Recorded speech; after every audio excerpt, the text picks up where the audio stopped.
Good evening, ladies and gentlemen. Welcome back. It is us, Dragon's Greed Gaming, here for another round of Alien Heart of Darkness. As always, before we begin the show, be sure you stop by the old Facebook, YouTube, Spreaker, iTunes, Apple Podcasts, all that stuff. Leave us a review, leave us a 5-star rating. Come comment, come talk to us, help us grow the channel, and help us reach above and beyond where we want to go. And if you feel so inclined, check us out over on the our Patreon, where you can get some early access to our episodes and other cool stuff like that. So check us out over there if you got a couple extra coins to toss into the Dragon's Hoard. Other than that, I think we'll dive straight in here because we're a little behind schedule tonight, but that's okay. I'm in my new place, so I got some new mood lighting thanks to Kyle. So thank you for that, buddy. I really appreciate it. We don't have everything set up quite fully yet, but probably in the next 2-3 weeks once I get into the office. I'm waiting for carpet to get installed, so once that's done, I can move into the office and the bedroom and get everything properly set up. But we've at least got everything going for now. We can play. Everything seems to be working, so we're gonna go at it here. So let's do our usual round table. Tell us who you are, who you're playing, anything else you want to share with the listeners. We'll start it off with Eric. How you doing, man? Doing well. Kind of busy week. My oldest had a entrepreneurship fair today that we just got back from a little while ago. They sell crocheted animals, crocheted stuff. Okay. So yeah, this is a kind of fun. It's their second fair, and they're doing a really good job. Great. Do you still think Navarre's going to die first? Well, that's probably still where my money would be. Okay, fair enough. All right. Professor Navarre, tell us about yourself. You seem to be lagging a bit on your camera, but whatever. Yeah, it's not looking good camera-wise for me. Yeah, it's me, Kyle. I will be playing Professor Dr. Hector Navarre. He is 74 years old. Well, after these last couple sessions, I say we age him up a year every session. 77 now, yeah. Yeah, so he's like 77. He's oof. Yeah. So yeah, and I think it'll be. I mean, probably me. Okay. All right. Captain Lugar. Or Lugar. I don't remember. It's been 2 weeks here in the real world. We weren't able to play last week because of my move and other extenuating circumstances, which we will not mention, but we're all very aware of. So, I don't remember what the fuck we call your character, to be honest. Yeah, so I'm Matt Froggatt playing Captain Aloysia Lugar. Lugar? think we haven't No, it's Lugar. Not Lugar. That's a new way right. to pronounce it. Yeah, it's been a busy day for me. Just like doing some spring cleanup outside in the yard, getting rid of a bunch of sticks and trying to chop off some dandelions before they start spreading throughout the grass here. Mm-hmm. And then I spent a bunch of time pickling stuff because I'm gonna make like a bunch of, I think, like Mediterranean style bowls, like if you've ever been to Naf or something that, those sort of things. So my house kind of smells like boiling vinegar, but it's good. It's not a Got bad some smell. delicious pickles and onions and jalapenos ready to go. Making me hungry, man. Sounds good. And your vote, is it still with Navarre? Or yourself? Oh, I hell don't no. remember. I'm going for me. Yeah, I think the captain is gonna kick it first. Okay. Speed Fair run enough. this one. All right, cool. Scaarr, welcome back. How's it going, man? Whoa, man, what a day. Yeah, I'm playing Sergeant Sajaad, our security person, with her trusty shotgun. I think I just said Happy Alien Day yesterday on the other podcast, or the but I didn't tell you that I went and saw Alien at the theater for the first time ever. I wasn't alive, obviously, when it came out. And man, going to see it in the theater was just a treat. You know, that was just so cool. And was it the original film or was it Aliens? Alien. Okay. It's the first movie. And I love Aliens, but Alien is like my all-time #1 favorite film ever. Oh, that's awesome. Aliens, it has to have a fight with the Lord of the Rings trilogy and all these other movies I love, but Alien is just chef's kiss. It's great. Hell yeah. And your vote for First to Die? I'm starting to lean towards me, actually. Okay. Yeah. I didn't perform very well in the first combat, and in an attempt to keep everybody alive, I do tend to try to throw myself into danger. I mean, I went into a vat of coolant not knowing what the hell I was doing, let's be honest here. That's fair. Well, we shall see. And that leaves us with our final PC. Sean, hello? Hey. Yeah, I will be playing Dr. Professor Hedenstrom. Dr. Berger Hedenstrom. Mm-hmm. Yeah, and I'm kind of assuming I might encounter some bad things since the last I remember I was like in some room where a creature was literally turning itself into a cocoon. So we've got a recap for you folks this week. Yeah. No doubt. So I did it right after we played, so I wouldn't forget. Which Nice. Thank God I did, because if I was doing it tonight, I was like, "What the fuck happened last time we played?" yeah. So obviously I'm going to go around and touch some stuff in the room and so see what happens. But it's Okay. that's my vote. So is your vote then for yourself? Yeah. Oh wow. Okay. A lot of self-doubters here. Yeah. Well, be that as it may. Anyway, I am the Great Unclean One, your host, and tonight I'm going to be your GM as we dive into all this good shit. I moved into my new place, as you can kind of see. The background's a little different. Maybe I'll give you guys a tour once I'm actually moved in and everything's set up. But like I said, I'm waiting for carpet to get installed. So everything is in the dining room and living room right now. All the boxes, there's furniture all over the place. Because I don't want to have to move furniture by myself or pay people to move it when they install the new carpet. So I got people in here pretty much as soon as I could. But I got to wait for them to order it and for it to show up and blah, blah, blah. But hopefully by the end of May, all will be set and we can get back on with a normal life. So... luckily, a couple of these guys helped me out last week. Kyle and Sean, thank you so much. Also, our friend Matt from Gallows Geist was here, along with my buddy Zach did all the painting of the new place.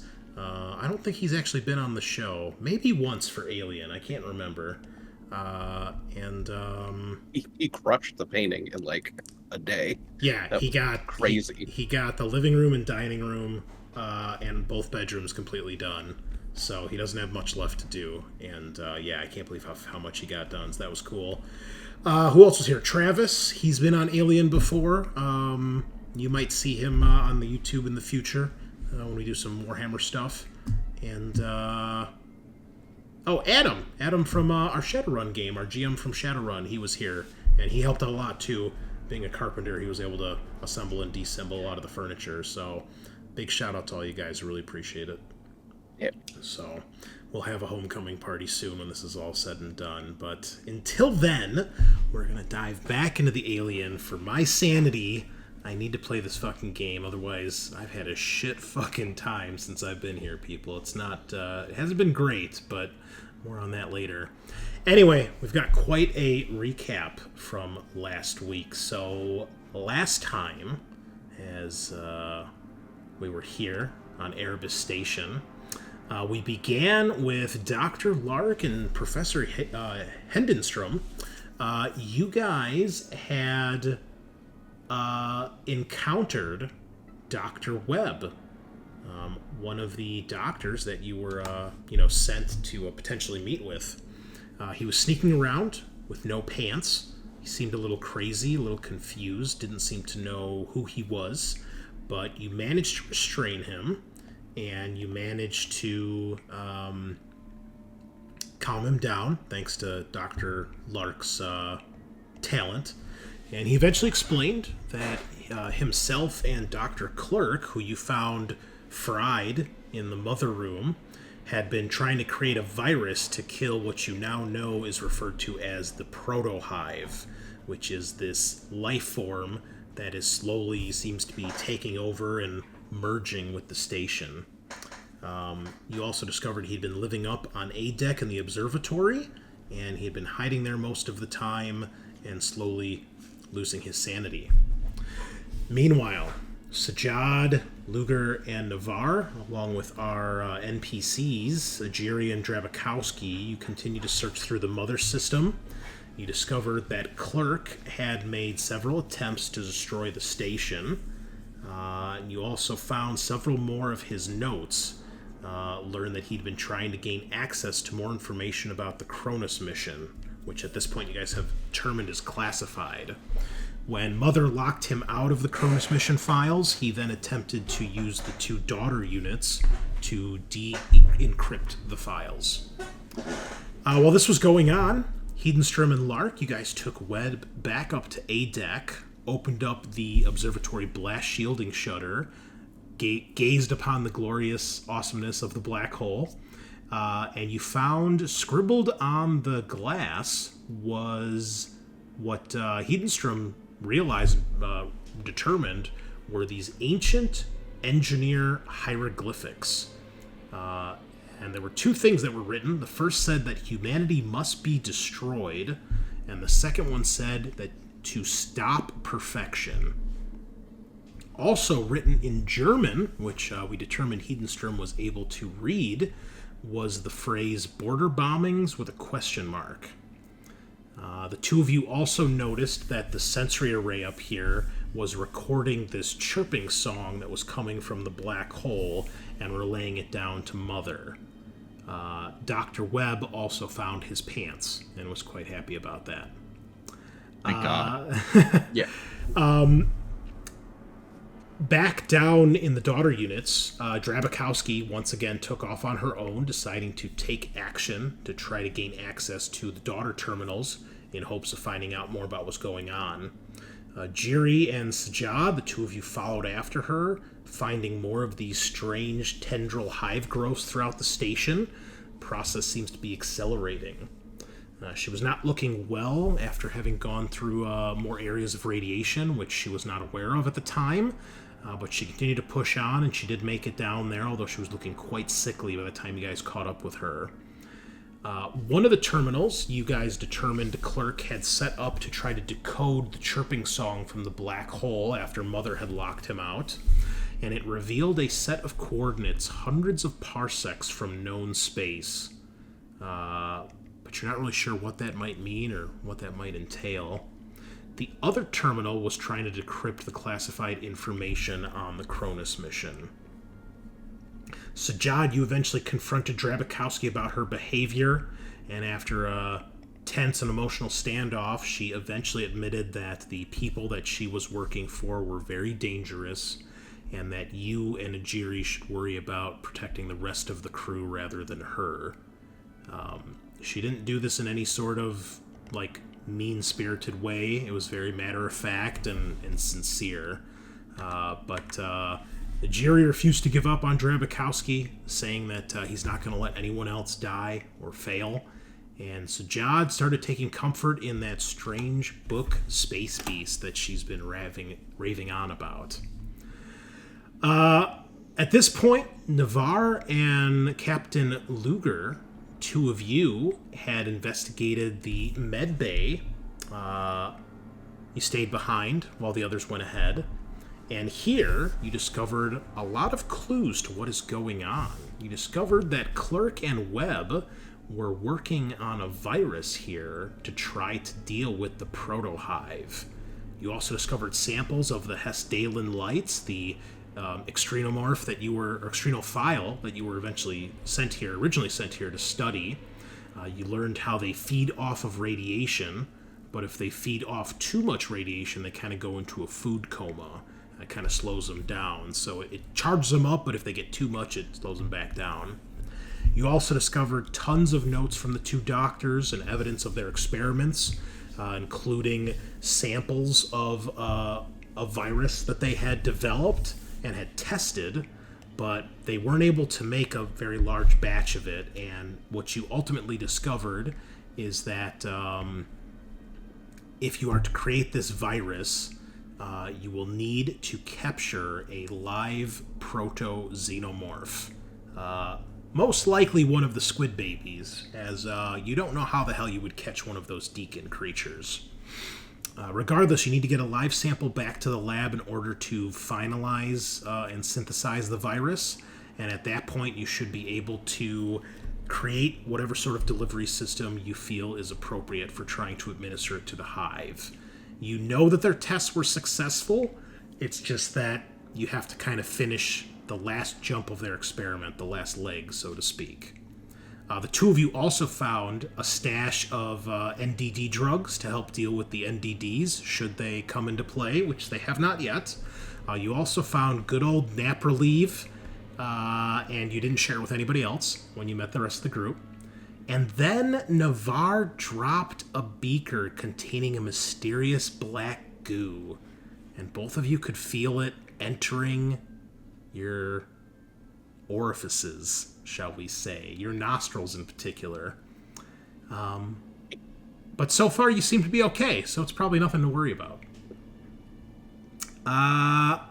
Finally, Hedenstrom and Lark, along with Dr. Webb, headed down to Mother to try to decode whatever the sensory array was picking up, and discovered that a secret file called Project Ironfish had recently been removed or deleted. When you guys ran into Lugar and Navarre, they confirmed that your suspicions, Dr. Hedenstrom, that Drabakowski had mostly been using the terminal, and the captain had seen that file while she was browsing through the Mother system. Before rejoining the rest of the group, you noticed more protohive tendrils coming through, literally through the door into hydroponics. You tried to open it and it got jammed. And as always, Hedenstrom did not let us down and did a good old alien and decided to check it out. Getting down, crawling under the door, inside discovering that the hydroponics area had mutated, withered, and died into a horrible black resin-like jungle with strange black beehive-shaped cocoons all throughout the room. At this point, a horrible creature that was obviously once human, but had elongated limbs and an elongated head, emerged from somewhere in the room, began to vomit up a very familiar-looking black goo, familiar for Lugar and Navarre at least. And after watching this for several moments, Hedenstrom, you realize the creature was cocooning itself into these beehive shapes with this black goo. So, well done, guys. You got a lot of shit done last week. So, hats off to you. You got a lot of extra notes about Clerk. You've pieced together a few more things about the Cronus mission. You know at this point that the object that was brought on board was the science vessel called the Charon of the Cronus. And that when it was brought on, it was hooked up to the station's power system, and a station-wide blackout happened. The warden started freaking out and was basically losing his shit over it, yelling at Clerk and Webb. Eventually they got things going back on, and I think you found another thing or two that was all scrambled that had, a little bit more information, but you've determined those things at this point. There's a lot of suspicion over Drabakowski and what's going on, yeah, there's a whole lot of shit going on right now, so I think that is where we will pick up. We're going to pick up back in hydroponics as we see over the shoulder of Hedenstrom, who's like down on all fours as he's crawled under the door, and he's stopped as he's watched this horrible mutated creature cocooning itself. So it does this for several minutes. It takes a while for it to vomit up enough of this stuff, and then it kind of sits down on its butt, crunches itself, and then cocoons itself up with the rest of it. What would you guys like to do? Well, I would like to go start taking some samples very quietly from some of the black resin, as I can. Okay.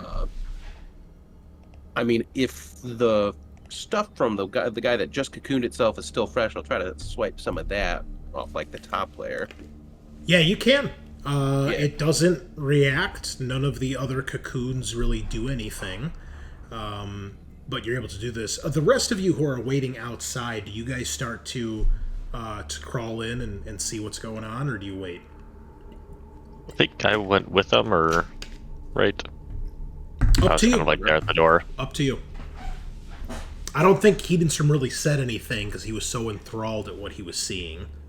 I mean, you guys can tell he's still there. It's not like it's not like your typical horror movie where he's not answering for some reason, even though he's like 3 feet away, and then you get a shitty jump scare. You can tell he's still there, but he's clearly like staring at something. Okay. Can we see anything in the room, or is it just dark?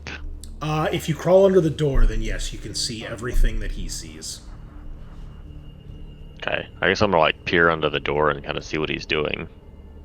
Yeah, so you see that he's still like what's he's in down. there? He's down on his like haunches, like on his knees, and he's staring at. You probably see something cocooning itself. By the time you look, it's basically cocooning its head, and you see more of these beehive-shaped cocoons throughout the room. We know. I'm trying to. Where are we on the map? You guys are here in hydroponics. Oh, okay. So then, is this the one way in and only way out? Only way in and out? Yeah, this main Is this door door? right here. Right here. Okay. These doors go to other rooms. These two here. Oh shit, the warden's quarters. Oh. Well, Hmm. Oh shit. Is that everybody? Isn't Yeah, that because one? the others are down below, right? Yeah, that's everybody.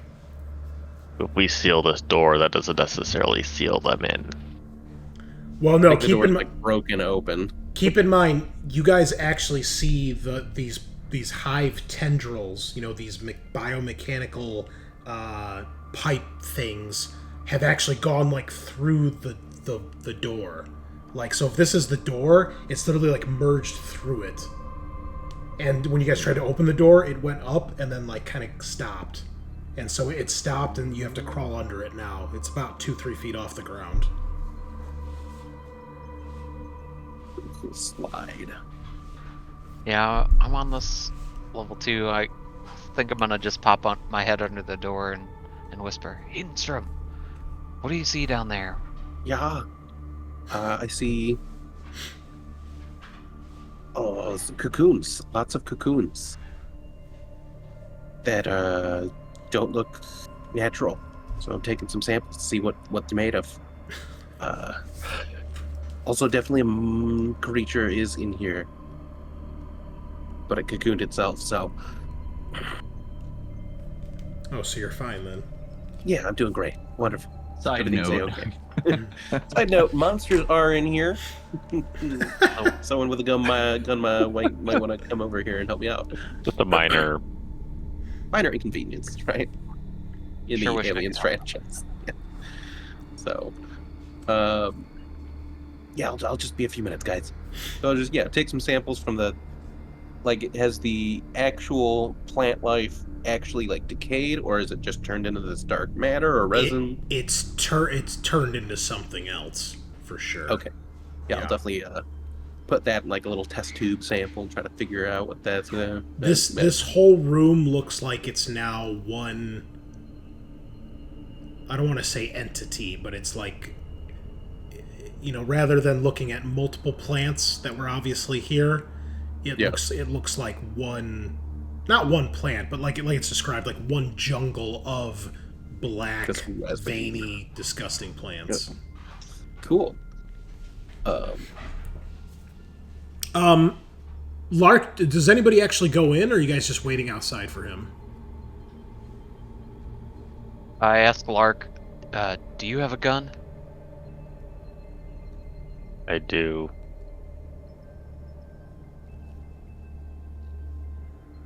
Do you want to go in after him, or I'll do it, but No. I'll cover him. Try Okay, and speed him up. you go in. I'm gonna go in and I'm gonna draw my weapon. Just to Okay. like kind of keep my head on a swivel. All right. Well, when you get in here, it is quite the overwhelming sight when you see all these black vines and plants. You will gain a point of stress when you see that.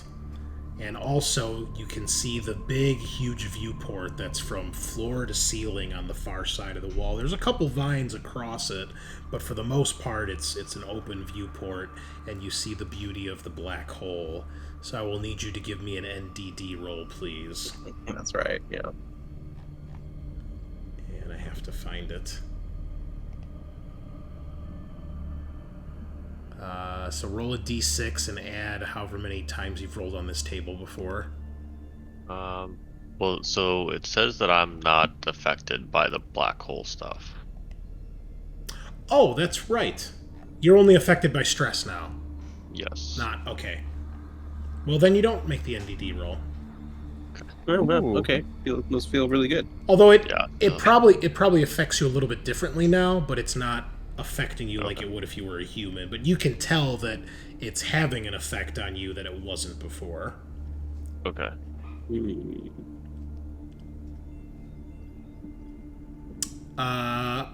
Navarre and Lugar, what are you two doing? Just waiting? It's safe. I think the moment Navarre hears cocoon, he goes over here.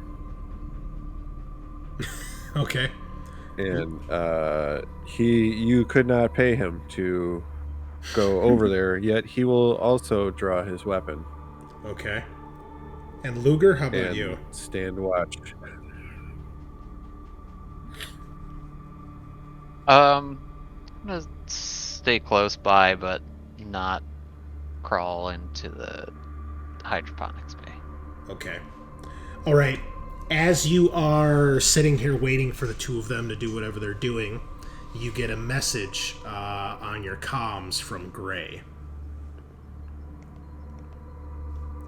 And he chimes in. He says, "Captain, are you there?" Yes, I'm here. Gray, what's happening? More bad news, I'm afraid. It seems these tendrils are now beginning to make their way into the ship. I've tried to cut several, but they appear to be growing at an accelerated rate. And they've... And you can tell he's looking for the right word, and then he says, infiltrated the oxygen compression tanks and have destroyed them. I'm afraid to say, if you need to refill the oxygen on your suits, you can no longer do it here.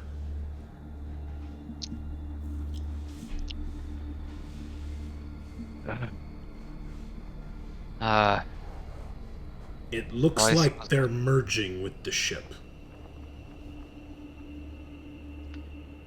If you can't cut us free, then I think we'll have to rely on drastic measures and continue Webb's research. I popped my head back down under the door to hydroponics and was like, "Is there anything that would that resembles the thing that the cat caught earlier? One of the." I don't know what's inside these cocoons, so maybe. You want me to just crack one open? For science, of course. I don't know. I'm gonna Should leave the could we- room and close the door. I was like, could we drag that down to the med lab and You want to drag continue a the research cocoon with? down? I mean, Oh, he's please kind of no. captured itself. Does that count Yeah. for points? It's alive, right? How big are these cocoons? Could I theoretically drag one? Yes. I mean, imagine imagine a person who was like maybe 6 to 7 feet tall, sat down on their butt, brought their knees up to their chest, and then wrapped it around themselves. So, Easy. Sure. Yeah. Yeah. It's like the size of like a nightstand, Yeah. Okay. Hey, Lark, come over here. Help me with this. I'm just gonna eeny, meeny, miny, moe one of these cocoons that doesn't look open and try to move it towards the door. Maybe we grab the newest one, because we don't know how long the other ones have been cocooning. Well, we know the newest one is filled with a tall guy. It's not a small creature that we want, right? We don't know that the old ones haven't cocooned and are ready to hatch. We don't know what the incubation period is on these. So as you guys are discussing this, you're continuing your conversation with Gray over the comms, Captain. Your slurping sound. And he says, in response to what you said, he says, "At this rate, Captain, there's no way that I can keep up with this on my own. It would take an entire team to cut us loose at the rate these things are growing. Unless we focus on the ship soon, I fear the Ceterina might be lost." And then you hear something in the background, and you can tell he's like, "What?" And you hear him go, "Just a moment, Captain." And then you can hear a loud crash and a bang. You're not sure if it's gunfire or an explosion, but you can hear lots of shouting and voices. And you hear Gray, not necessarily panicked, but clearly alarmed, saying, "What are you doing in here?" And then the feed goes dead. Getting from bad to worse. That's boy. how horror movies go. Great. Go ahead. Yeah, I guess I'll double check the comms. It's like, Gray, are you there? Is anyone? Just silence there. Silence and static. Cool. Meanwhile, our sergeant, our security expert, if I recall, you were down on the deck with the daughter units, which I believe was Deck H? Yes. So you, Ajiri, and Drabakowski are down here. You've kind of had a little bit of like a religious fanaticism with your book. Ajiri seems determined to try to help Drabakowski, and Drabakowski is finishing getting information off the daughter units. What would you like to do? I think I had asked, despite Drabakowski's insistence on us just bailing her, if she was going to be finishing up soon. She doesn't look. Like I'm sorry. Go ahead. I felt like it was implied that it was going to be like long. No, if you ask her, then she doesn't look at you. She's typing away, but she nods to say, "Yeah, she'll be done soon." Yeah, so I mean, I feel like I don't really have any reason not to just stay with them and make sure they're safe. Okay. Well, Ajiri looks to you as she's typing away. He's like, "Well, what do you think, Sergeant? Should we meet up with the others?" As soon as possible, yeah. But I mean, if this is important, then that's fine. We need to get this done. I'll be honest, I don't fully understand what Drabakowski is doing, but I know my job, and I'm not going to abandon you two here. And Jerry says, I won't abandon anybody either. You're stuck with us, Drabakowski. And you see she gives a bit of like a grin, like she appreciates it, but she also, you can tell she thinks you two are being kind of foolish and you should just give up on her. Kind of like a fatalistic grin, like you can tell she appreciates it, but she also just wishes you guys would leave her alone.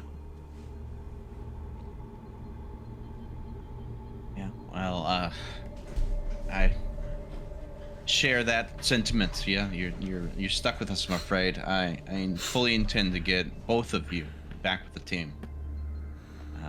I just hope they're okay right now. So do I, Sergeant. Maybe put that in your back pocket, Drabikowski. Every second, you're working on this and spending on this. We're with you, and you could say our lives are just as much as in your hands. You see, she actually, stubbornness. Her eyes do like kind of narrow and look at you, and you can see she bites her lower lip, like she's obviously has conflicting feelings about what's going on. I do not enjoy the guilt trip method, Sergeant. I got it from my mother. I would not be doing this if I did not have another choice. Well, it convinced me. Why is it so dismal? If you could just, again, explain a little bit more of the situation so I could properly prepare for maybe what's coming. Maybe it's hopeless for you, but not us. Once again, she says, I insist, the less you know, the better, the safer you'll be. If you'd like to give me either a manipulation to try to convince her, or a command to try to, enforce your will to get her to reveal something, you can try. No, I don't want to step on her toes. I'll try to manipulation, although I'm not very empathetic on both accounts. But, okay. Like, at all. Actually, it's probably not even worth it. I have an empathy of 1. You got some stress, though. Yeah, I think we'll On the plus side, keep in mind it is an opposed roll. I think I'll And just accept that we're two stubborn entities butting heads. Okay, fair enough. All right. Well, while that's going on, back up on C deck, the 2 doctors are dealing with these cocoons. And as you're deciding, should we go mess with one? Should we bring one out here? You go to grab one, Hedenstrom, and you see another one in the room begins to shake ever so slightly. And you see it begins to split down the side and crack. And it just kind of falls apart into pieces. You see inside is a person on their ass with their knees up to their chest. Their head is down. Their back is kind of to you like 3/4. And you see that they slowly begin to stand up. Their skin is very slick with some sort of disgusting coating from this cocoon. And they stand up to a very, very tall height. And as it turns towards you, you recognize the form and the silhouette of one of the perfected. And it starts to look around the room as if it's taking on everything around it for the very first time. Its eyes, although black and soulless, have a look of curiosity and wonder in them as its head kind of looks around the room and it takes in its surroundings. Time to leave. I'm gonna aim at it. Eventually it does rest its eyes on the 2 of you, and you see that it tilts its head and just kind of stares the 2 of you. That same look of curiosity and wonder on its alien features. Okay, we are gonna slowly start backing up. Okay. If you exit the room, it does not follow. But it does watch you guys leave. Do we want to go to the warden's quarters? There's no exit for the warden's quarters, so we'd have to come back. No, I think we're good. Okay. Yeah. Shimmy underneath and then dust my pants off and I guess make my report to the others. Well, no, we should go to the med lab. Well, I'm gonna go to the med lab, where the science research lab? Yep, it's right here. D.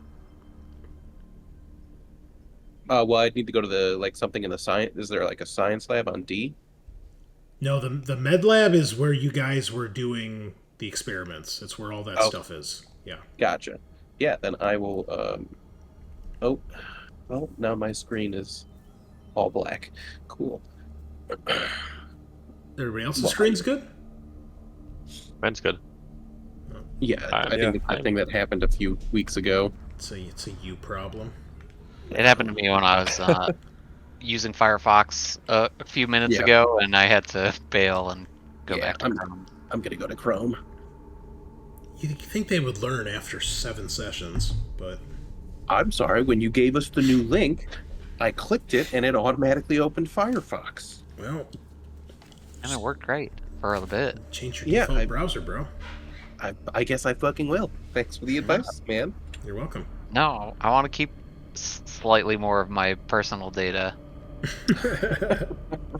some of my personal data, yes. Yes, so I will be in the med lab then, doing some science. Oh, I will hold let on. Captain Lugar know what we just encountered. Yeah, what did you see in there? Wait, are you bringing one of the cocoons out? Hedenstrom? Or did you back out? Did you say fuck it? Yeah, I don't think I would have been able to grab one of the cocoons and sneak away, so...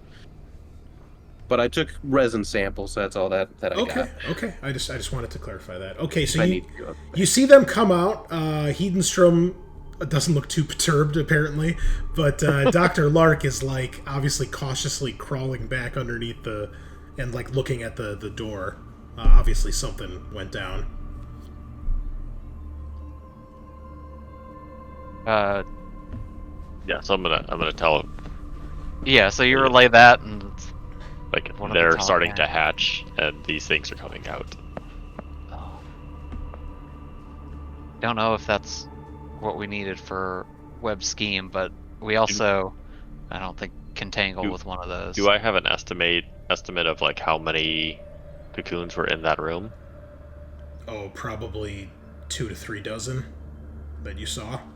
That's It's really bad. So that's only what we're dealing with. Starting to hatch. Yeah.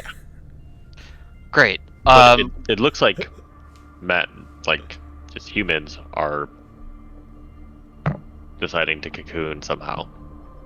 Right? Well, keep in mind, Lark, you didn't see the creature that cocooned itself. You only saw the very end when it was cocooning its head, so you really didn't get a look of what it was. Only Hedenstrom saw that. And clearly he doesn't care because he's often doing science. Yeah, no, I think I'm gonna intercept Hedenstrom at that point and be like, hey, no time to fuck around. We've got very bad news from Gray, and we need to get down there and check out the situation. What do you? What's going on with Gray? Well, we don't know. He's been possibly kidnapped or Okay, killed then you by. should go get Sergeant Sajaad because Oh yeah, her job to do security. Definitely not my job to go save someone from being kidnapped. great.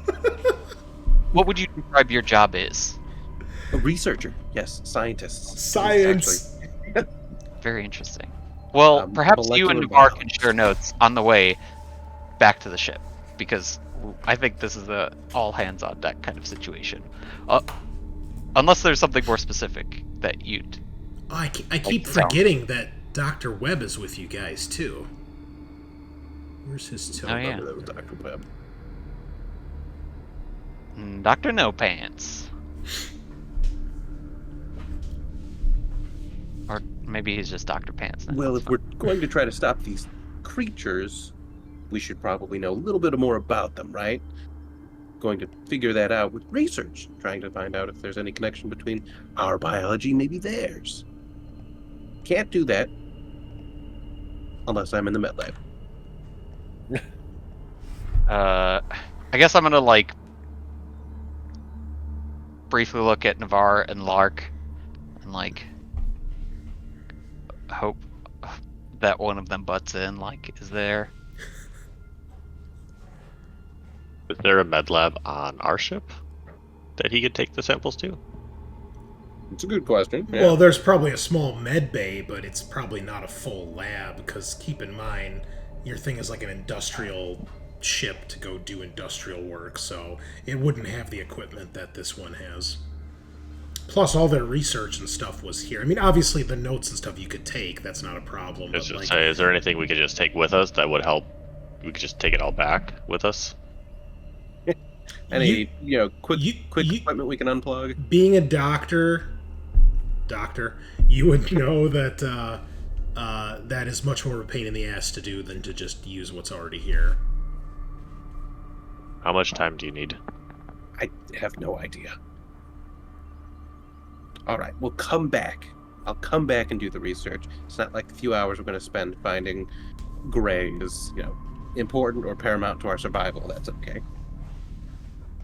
Yeah, unless you want to spend the rest of your days on this station, I think we'll need to prioritize the ship for the time being. Agreed. You're the captain. So it seems. And I'm gonna get on the comms and try to get a hold of Sajaad, who I haven't heard from for a while. Alright, meanwhile, back down on H-Deck. Drabikowski seems to finish gathering the intel that she's looking for. She starts to unplug, her little portable drive or whatever she has, and she looks to you and she says, "Alright, Sergeant. I'm ready. We can go." Oh, fantastic. It good? Everything go well? I have what I need. Okay. Let's go. I'll lead the way. Alright. Well, you guys have to go through a few zones of rads, as we determined last time, so...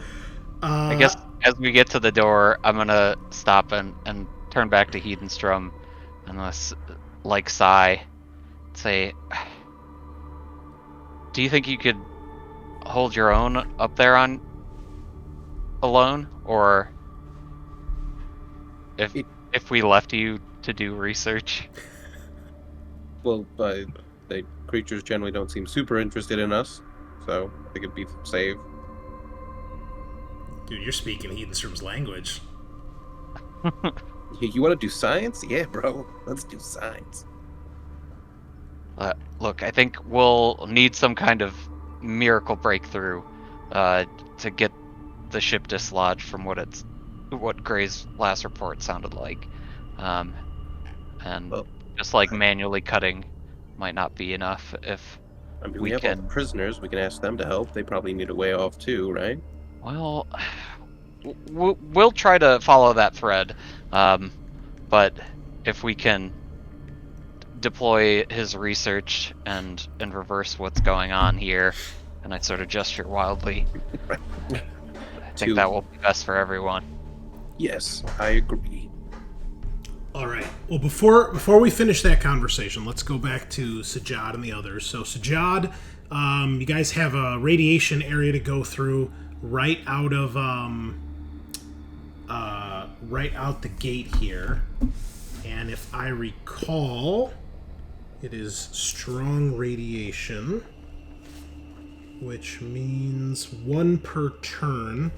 Okay, so what we did last time, we did mobility tests, and if you pass, you guys get through without wasting too much time, but if you fail, you gotta take a rad here. So we'll have the 2 NPCs roll as well. Mobility.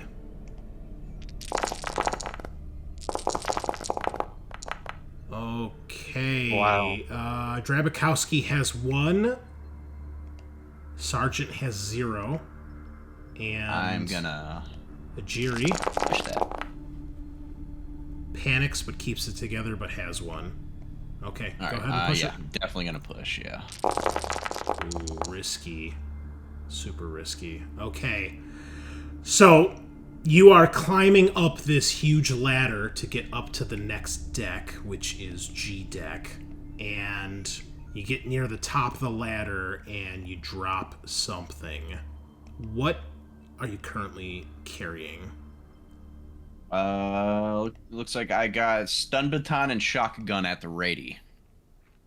Okay, do you have anything else on you? Like that might be like attached to your suit?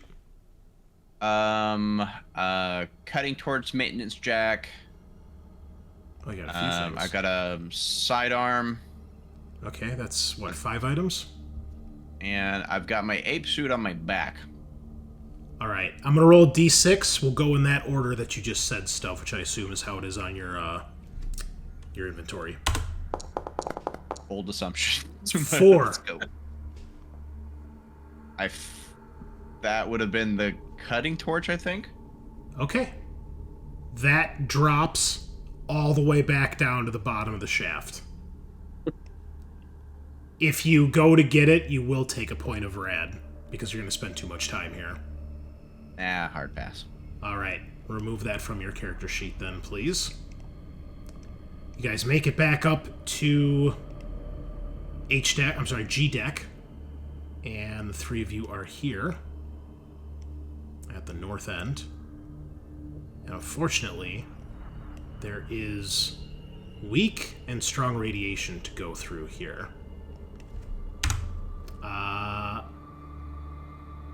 These are pretty straight points, so I don't think you'd have to test for these. So you should be okay. At this point, you get out of the area that's all jacked up with the comms, the interference, and we'll say as you guys are going through this causeway, you finally hear the captain break through the static. So, Lugar, whatever you wanted to say to Sajaad, you may do so. Sajaad, what's happening down there? You've been off comms for so long. Yeah, passed through pretty strong radiation fields, I think, messed up comms. Jabikowski went down to mother and daughter. Wouldn't leave. Our daughter wouldn't leave until the job was done. So we're heading back up. Nothing really. Well, I'll talk to you when I get there, but nothing pressing at the moment. Well, when we say there, where should we rendezvous? Because I think we're expected on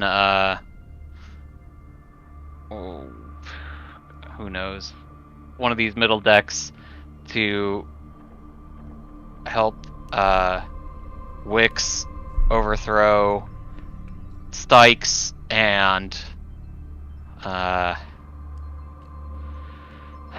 have bad news from Gray, and I sort of do a quick update on that. And my suspicion is that Stykes has sent people aboard and raided the that arena. Is that what we're flying? Yes. So you wanted? Are you leaving Med Lab? Yes, I think so. The research has pointed us to potential countermeasures against the infection, and I guess, but it requires the capture of one of these like proto creatures. Well, I mean, I'm kind of worried about the ship. Can we maybe get the inmates to go with us and go see what's going on at the ship? I mean, we should probably get them in the ship anyway, right? Wait, didn't we talk about that actually? That this is not enough space for the inmates in the ship. You could get them all on the ship, but there's not enough cryopods for everybody. Oh. Maybe not. But if you think, what's the main guy's name again? I'm sorry.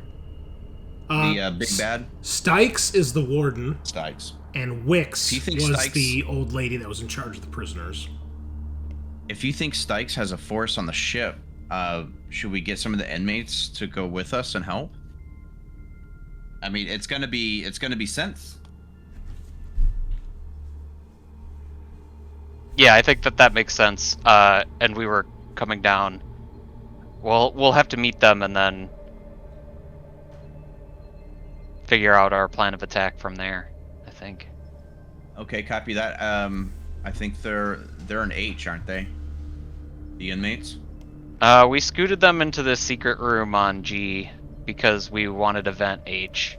Yeah. Without Killing them. casualties. Wait, secret room on G. I'm on G. Yeah. Yeah, down it's this little one. Back one through of the the- radiation. It no, wasn't that much radiation the first time. It's because you guys didn't want to have to keep going through all the radiation, and you guys were gonna make a you guys were gonna vent all the fires first, so you had them wait here because they could lock themselves in these rooms, and you really haven't spoken to them since. You did like once, and that was it. We did briefly, and they were pretty mad, I think. Yeah, they were getting angsty. Understandable. We should probably try to. Let's give them something to do. Okay, Yeah. so what is the plan at this point? What is everybody going Where do you want to to do? meet, Captain? I guess Meet on G. you all hold tight on G, and we'll meet you there. Okay, sounds good. Okay, so Sajaad, where are the group of you three going that are down here right now? Well, we were heading to the I mean, I assume you guys get to at least the ladder over chute. here. Yeah. Yeah, to go Okay. up. So we'll probably just stay there. Okay. All right. And what is everybody else doing? Lark, Hedenstrom, Navarre, Captain, Dr. Pants, I'm going to G. going to G. Okay. I'm gonna go to the med lab, which Okay. I'm already there. Okay. Yeah, Navarre's going to meet up. Yeah, so everybody's meeting with like Sajaad and Ajiri and Yes. Dravakowski. Yes. Yeah. So that's where the party is. All right. And Captain, how about you? Yeah, I guess on the comms, I'll ask Sajaad if you can find another firearm. If you happen across another firearm on the way, that might be helpful. And I guess check in with Wix really quick one more time, just as a sanity check. Okay. You do, and there's no answer. Okay, great. That's And as Lark kind of maybe. and Navarre make their way down the ladder, Webb looks at you and he says, Captain, is there anything I could do to help? Should I stay here and help the Dr. Professor with his research? I feel like I might be helpful with that. I'm not sure why. Yes, that makes sense.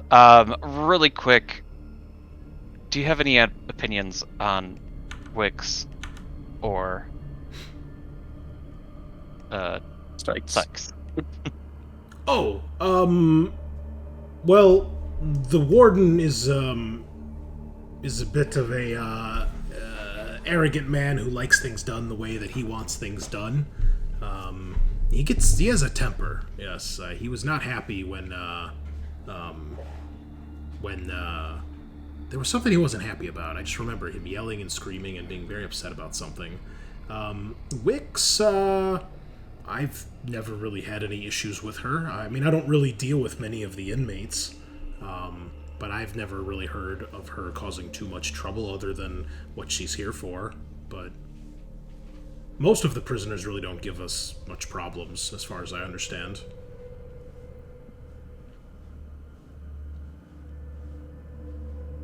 All right. That sounds good. Good luck to you and Hedenstrom. We'll need it. And I'll sort of like scoot him towards the med lab. And as I'm going down, I'm gonna get back on the comms with Sajaad. I was like, we didn't hear anything from Wix. Could you go on ahead of us and check on the door down the hall where we had the initial clash to see if everything's all right? Sure. I'm gonna leave the doctors here, waiting for you guys, and go alone. I don't If there's something going on over there, I don't want them there. Okay. So the ship is on deck E. I'm going to put Gray's token here, just so I don't forget. There we go. Where we collided, you mean? That's the level. Where it's docked. Okay, hovered by anyone. There we go. Update his token. Okay. I guess now that you say that, probably would have to be since the prisoners couldn't just jump over there. Hope so. So, we will start with Sajaad. So you're going to check where the prisoners were, correct? Correct. Okay. Drabakowski crosses her arms and leans up against the wall, clearly getting impatient. And Jiri looks nervous to split up again. Asks if you want him to come with. The rest of the party should be down soon. I'll just stay here where it's safe, and I'm going to check on the inmates. Hopefully, I think safe is a relative term at this point, Sergeant. That's a good point, but I'm trying to mitigate the danger as much as possible. Suffice to say, if I'm not back in 15 minutes, don't come looking. Well, please come back then. When you go through the assembly hall, you notice this node that you guys saw earlier, part of the hive, has grown larger and is taking up about a quarter of the room now, and there are big, massive biomechanical tendrils reaching out in all directions. Sexy. All right. You make your way to the storage area where you fought the droids and where you told the prisoners to stay. You check all 4 of those, or 5 of those storage areas, including the cryo bay, the emergency cryo bay. They are not there. Not a single one. Any sign of trouble? No. Nothing other than the damaged droids that you guys left down here the first time. Reach out to Lugar. They're not here. I'm gonna head back to the chute. Yes, you come up to us. We'll rendezvous on... And I pause for a bit before telling everybody to try to go to deck E with the extreme radiation and just try to jump into the ship. Okay. But that's... All right. What Well, we might want to do. you guys can get there before Sajaad and the others, because you started making your way down there. So, if the 3 of you wish to do that, you may do so. Also, I would like to point out, before you guys part ways, anybody who wishes that's with Lugar's group up there can give me an observation test. This is optional.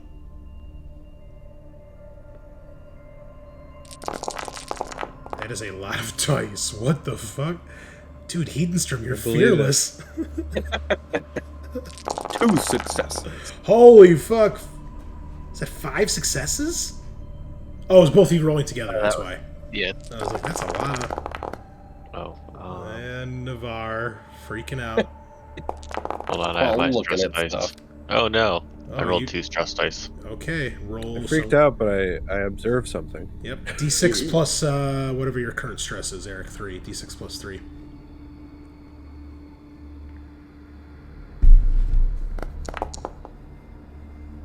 Eight is nervous twitch, which is -2 to agility for a turn. I'm sorry, it's tremble, which is -2 to agility until your panic stops, which is for 15 minutes, or until somebody gets you out of your panic. So, here's what happens. All of you passed. Navarre, you've been kind of keeping to yourself, watching this all unfold from a safe distance. But all of you notice this. And for Captain, it's more that you feel this. When you're talking to the Captain, you realize that she's getting a little pale. She seems to be sweating a lot. And you can see Hedenstrom, you probably see this, or I'd say Lark, you probably see this first because you're an android. You have like enhanced senses. Hedenstrom, you probably see it when the captain tries to stop you and have a talk with you. And Navarre, you have plenty of time to watch this unfold from a distance. You can see her eyes are terribly bloodshot, and when you're close, especially for the two of you that are really close to her, it's black veins rather than red veins that you see in her eyes. Captain, is everything okay? You don't look well. Lugar, you're feeling a little dizzy, a little weak, perhaps a little winded. No, I feel awful. I can tell you. When did that start? Since when did what start? The feeling like shit. Was Oh. it? In a sense, as soon as the ship was crashed into Crashed? the station. My That's day's sort of gotten where progressively worse since then. I agree. Yes. Okay, you've got like black veins in your eyes, which isn't normal. It's not? I'll sort of like try to find a mirror in the med bay or something, and Yeah, like sure. Let's go to the med. do a Let's go to the med bay. self-inspection. Yeah. Yeah, you see it. Is there like something in the med bay we can use to like give her a quick medical check? There Maybe are- you should stay in the medbay with Hedenstrom. There are two of the auto docks from Prometheus. Ooh. Yes. Why don't you get into the auto dock? We'll check you out. Right. Well, I guess before I do that, here, take one of these for good luck. Or, like, have one of these. You don't need to take it now. And I'm gonna pass over one of the, like, Chillexes or not Chillex, whatever the... Nap relief. The one for stress or the one for the NDDs? One of each, I guess. We should Okay. probably want to spread them around. The Chillex is for the NDDs, the nap relief is for the stress. That's good. Holy shit. Okay, yeah. So put her into the auto dock and spin it up. Give me a medical aid with +3 from the auto dock. Okay. I think can we meet should- up. I can meet up with Sergeant while you guys finish up here. Back him up. Seek cover. Shit. Oh, you panicked? Yeah. Okay. Oh, you hit... Yeah, so you start to scan her. You did roll a lot of successes, though. So you start scanning her, and you start to see the results of the scan, Hedenstrom, and you're like, oh shit. And you guys see Hedenstrom backs away, and actually backs... wait, which deck are you guys on over here? See. Probably, I would say, backs into the recovery room, like, away from you guys. So who's still up here, then? Navarre, are you staying here, or are you going down with the android? I think, which way is, Sajaad and, Ijiri and everyone? They're down the ladder. Well, Sajaad, Yeah, yeah, that's where I was gonna head. yeah, me too. Okay. Yeah. Follow down towards the Okay. deck G. Just meet up with them. So, it's just Lugar and Webb and Hedenstrom, then. So, Lugar, you see Hedenstrom back away, clearly, like, terrified. And you see Dr. Webb looks a little curious, and he walks around and he's looking at the monitor, and his eyes go wide with obvious concern and or fear. Meanwhile, Sajaad, you meet up with your two doctor friends, and you can see they're waiting as you left them. No prisoners, No. Change of plans. We're gonna go ahead and go up. Meet the others then. All right. Right now. Okay. You guys make your way up. We'll say you guys are all making your way to the residence where the ship is, so we can put you guys here. I also wanted to point out, I'm sorry, I forgot one very important thing, Sean, for you. As this has all happened, when you went into the hydroponics, the cat did not come with you. Oh. When you come back out, you see that the cat avoids you, definitely avoids Lugar, and actually goes with, let's see. High, it's going to be Navarre. Low, it's going to be Dr. Lark. Dr. Lark, you have a new friend. Ooh, I've been betrayed. Yeah. Just too many risks for that cat. It knows. So, the group of you all meet up pretty much the same time, we'll say. So, Navarre, Sajaad, Dr. Lark, and the cat. And I think that's it. Oh, I'm sorry. Ajiri and Drabakowski. Now, because this is the damaged deck with no gravity, keep in mind, you do need... this is exposed to space, so you need a suit to get on this floor. Does everybody have a suit? Mm-hmm. All right. Yeah, Sajaad does. Everybody give me an air roll.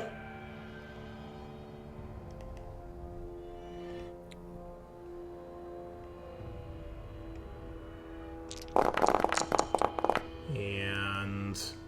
Come on. Do I need an air roll? No, you don't breathe. Wow, Ajiri lost 3 of 6 in one go. Oof.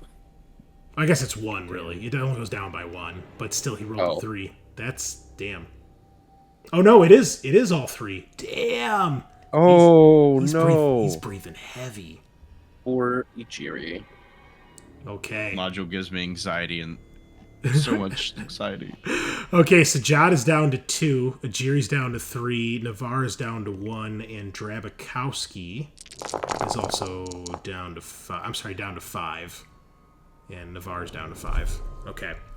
So, you guys, well, I guess, Eric, you'd probably want to have the air on for the cat, so you should make an air roll, because the cat doesn't need to breathe. Cat doesn't have like his own cute little space suit. A little Man, cat cosmonaut. if this cat uses up all my Please air, make I this can't trade canon. suits with you guys. Oh, that would be hilarious. Oh, there goes 1. Okay, But you could trade the cat with someone you could, yes. and use the airless suit. Okay, the other thing I'm going to need, this is extreme radiation, so there's no avoiding it. You take a radiation every round that you're here. So I will need everyone to immediately take a rad.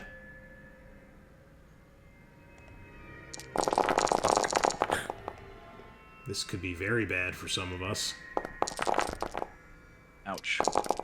Ooh, look at that. All right, Ajiri takes a point of damage, but Dr. Drabakowski with 5 rads is still rolling strong. Somehow. Everybody else rolled? Okay, good. Okay. However, I will need a more mobility test. Well, remember, it's every round, and you can only move 2 zones in a round. It's going to take at least 3 to get into the ship, so I'll need everybody to make a mobility test, and if you fail, you will also have to make another rad. Keep in mind, there's no gravity, too, so it's not exactly easy to move around here. Oh, nice. I'm helping everybody. Oh, everybody's rolling like pros here. Gross. Oh, Wow. hell yeah. Look at you guys go. Oh, So I rolled you a just have to 1. whine.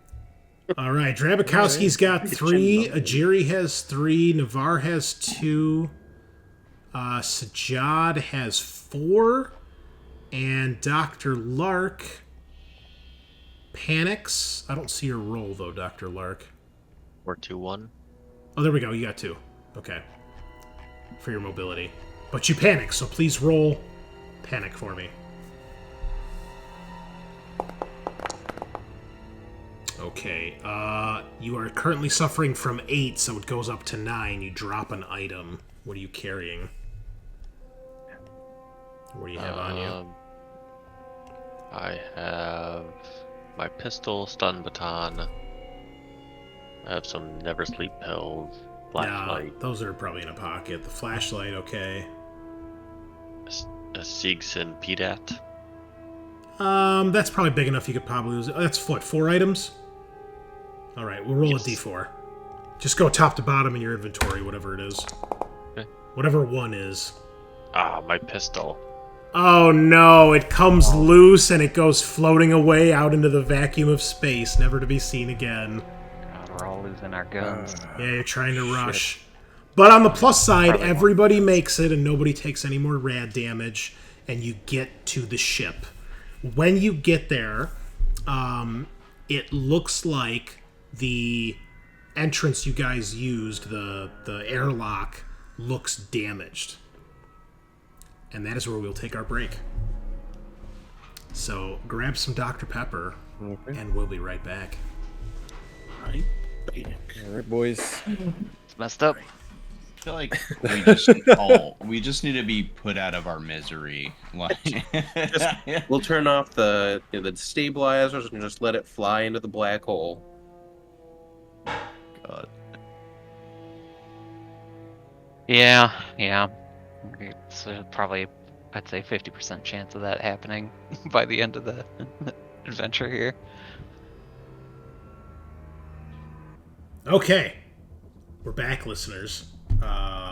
So, before we see what happens in the ship, we're going to go back up to sea deck in the med bay. Captain Lugar, you see Dr. Webb is looking at this readout screen and looking at you and looks very worried. Eventually you can get out of the auto dock or he'll unlock it for you, and the test ends. You're probably like, what is it? And when you look at the screen, he kind of like backs off and like lets you look at it.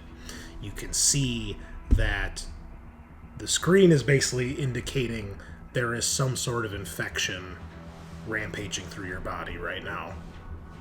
Think kind of like, do you remember in the season finale of season 1 of Walking Dead when they see the anagram of the brain and how like the brain was just active and then it was just all black and dead?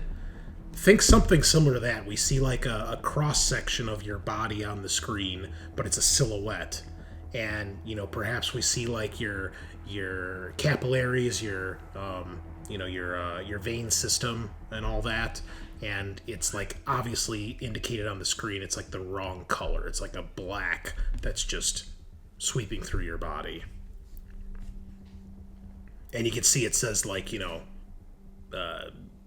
entity unknown, or something to that degree. Infection unknown.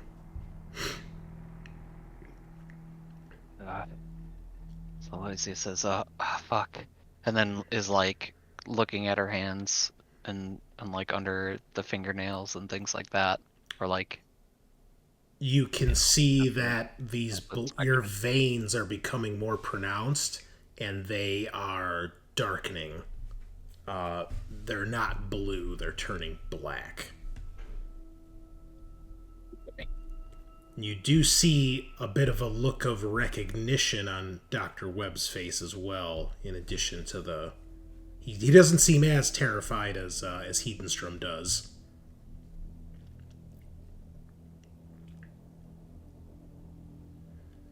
I guess I ask him, Navarre said your research could counteract something like this, maybe? If we had a specimen like the I don't know, one of another small creature.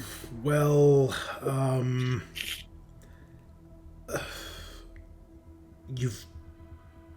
sorry to say, but you've definitely been infected. And based on what I've learned so far, which is weird because I'm not a doctor, but I feel like I was helping another doctor. I don't... And he looks down at his tag, he's like, wait a minute, I am a doctor. Huh. Why didn't you tell me? Professor Doctor! And you're in the other room hiding. So he quickly... Open the door. I definitely told you. Anyway, I'm pretty sure you've been infected by the Draconis strain. You're showing all the symptoms of it, but it's highly mutable. It's unstable. I can't quite predict what might happen, but in theory, if we can make this virus, it could potentially counteract what's happening to you, but I haven't done any tests like that. I don't know. We were so focused on dealing with the hive, we didn't even consider any of the other things that can happen. At this point, we'll say, Hedenstrom, your panic starts to subside, and eventually you can come out of hiding, so you can drop the panic on your character sheet. Okay. And yeah, you can see on the readout of the auto doc, she's clearly infected with an unknown pathogen. Okay. Yikes. Does the auto doc take like blood samples? Sure, it can. Yeah. Okay. So I guess look into that and do some tests on that while I'm doing tests on the other stuff to see if there's a way of combating her infection. Yeah, Okay. I was gonna say, do you need me here, or is that enough to go? Webb looks over to you, Hedenstrom, and then back to the captain and says, no, I mean, we have samples of your blood and such. That should be enough to work with. But I mean, I can try a few experiments perhaps, but I mean, if we can get the virus made, we could test that to see if it cures you.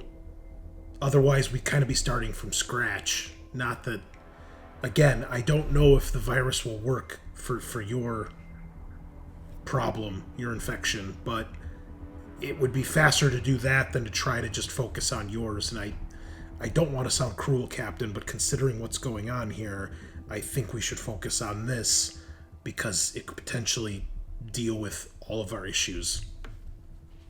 Of course, but that means I can leave, and I say good luck and sprint and like jump into the chute and try to catch up with the folks on Becky. Okay. So Hedenstrom, you and Dr. Webb get to work, and you see he seems to start being more himself. He's seeming more confident, and I mean, he didn't seem incompetent. He clearly still retained his knowledge, doctorate knowledge, but now he seems to start remembering and kind of getting his old self back. And you can tell he's very comfortable in a lab like this. And the two of you are probably working fairly well together. Is there anything particular you want to do while you're here, other than kind of prepare for a sample and hopefully finish this virus? Yeah, I'd like to see what that resin stuff is actually made of. If it's similar to the metal or the sample I took from the Deacon. That is going to be I would say you can do either medical aid or you can do observation or comtech. We'll assume each of those is a different method you're doing in the lab. But they can all help. So whichever is best for you, you can do. Or if there's one you think Hedenstrom would try. I would like to use my breakthrough talent once per session. You may automatically pass an observation roll of your choice without needing to make the roll. Okay. All right. So that way I don't have to panic when I roll 1 on my stress dice. Okay. So what you are able to determine is the cocoon itself has traces of the 26 Draconis strain in it, which, with Webb's notes, you have learned that it is this black goo that supposedly comes from the Draconis system. Theories that it has something to do with the engineers, but ultimately it acts as some sort of biomutagenic accelerant and can rewrite DNA of creatures, but it seems highly unstable and highly unpredictable.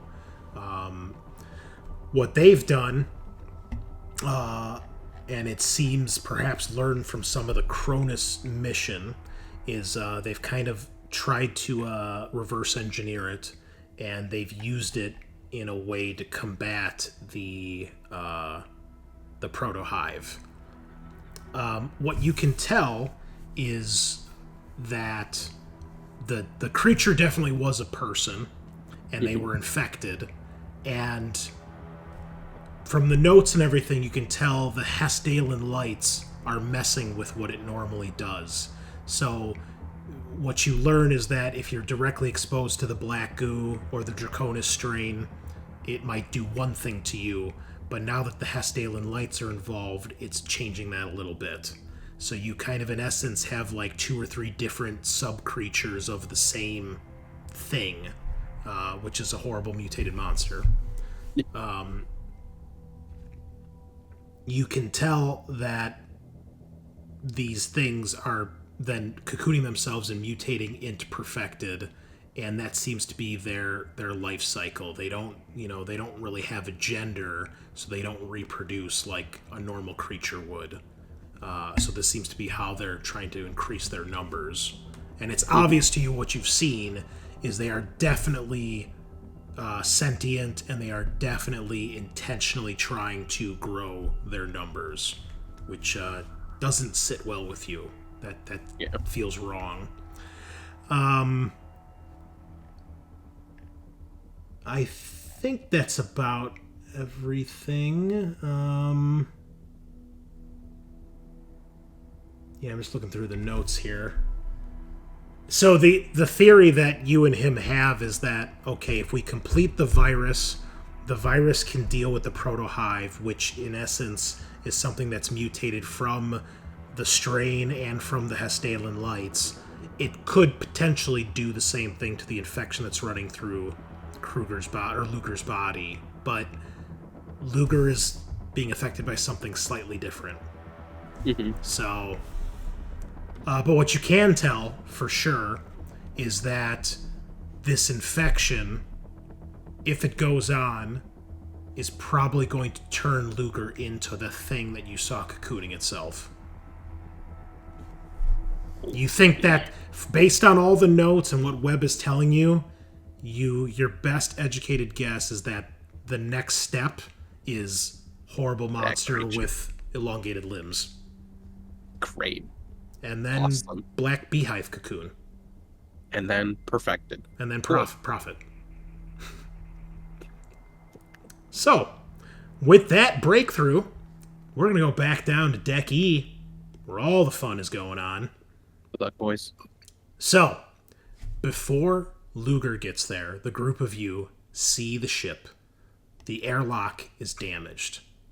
I assume you guys are going in? Right.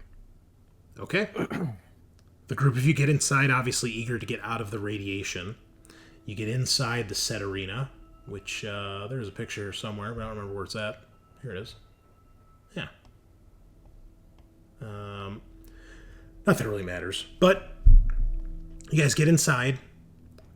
You can see once you force the doors open that they were probably forced open at some point, and that's the damage that you see. You can see probably maybe gunshots or like cutting torch damage, physical damage, cuts, smashing, things like that. Where do you guys go once you get in the ship? There is a map here. Anyone wants to go to it? It just says Set Arena. Oh. The deck? Our bridge, rather? We're, presumably... Make up to the bridge. Homies were hanging out? Okay. Maybe? All right. You guys rush I mean, through... does it look like there's any, like, damage or, like Only... people have been, like, running through it? It only looks like there's damage to get in. When you guys get in, like, the hallway, wherever you guys are at, there's not any other, like, signs of fighting or anything like that. Okay. Yeah, I think I just keep my eyes open for anything like that as we're, like, making our way through. Okay. Eventually, you get to the bridge. And it is here that you see there is a group of the inmates. They are armed. Looks like they've managed to scrounge up a couple spacesuits. Seems obviously how they got through the radiation and the space, zero gravity, all that. And they looks like they've basically cornered Gray, and he's trying to talk them down. And there is one of them that looks like the one that's leading them is an Asian-looking man, short black hair, very cleanly trimmed, no facial hair, and he is rather slim. And there's there's I think half a dozen. There's 8 conscripts in total, or inmates, I should say. So there's him and 8 others. This is the man that you guys see.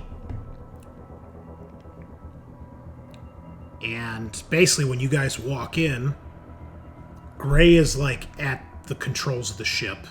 They've kind of spread out throughout the bridge, and you guys are coming through the entranceway. So they're in between you guys and Gray.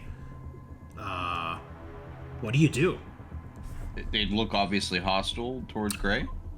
Oh yeah, you can tell that they're like trying to take over the ship, basically. And he's like trying to talk them down and like calm them down, and he's trying to explain like the ship is not going anywhere right now. Whoa, what's going on here? Everybody needs to just calm down. You see a few of them turn when you guys open the door. They're armed with a variety of mostly melee weapons, cutting torches, fire extinguisher, broken pipe, stun batons. I don't think anyone really has a weapon except this guy. He's probably got a pistol of some sort. But other than that, they're just grabbed whatever they could. And you see that he turns around and he looks at you, Sajaad. He says, "The ship is ours now. We're getting the fuck out of here, and you're not going to stop us." I don't need to stop you. The ship's not moving whether you like it or not. We crashed into the side here. It's not going anywhere. Look, we're not on Sykes' team, okay? He sucks. We're already working with some of the other inmates. There's no need for this right now. We're on the same team. Oh, I'm well aware of the little deal you cut with Wix. That's not my concern. She can carry out her little vendetta with Stikes all she wants. We're not going to get dragged into more of that. Regardless, we want to get you guys somewhere safe, and this ship ain't it right now. It's not going anywhere. I'm going to need either manipulation or command. These guys do look like they're in the mood to talk.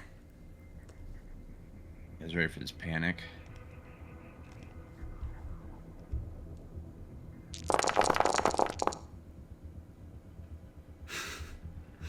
Okay, you Drop pass. item. All right, this is a pose, so I need to roll for him. I'm still panicked from earlier. What did you have? That was is the same thing. That goes away as soon as you get that, because that's not a remains in play. You just drop the item and then your panic goes away. Okay. So what did you roll? Did you actually roll a 9 or did you roll an 8? What's your current stress? 6. 5 plus 6 Well, is... from that, before that it was 5. And stress plus... So... Yeah, you rolled a 4, and then your stress was 5, so that it worked just. Okay, no, it's 9. It's 9, yeah. Okay. This is opposed, so let me roll for him.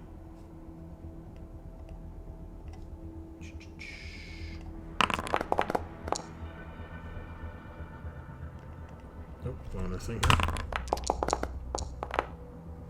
Okay. You can see his body language lessens a little bit. The tension in his body lets up a little bit.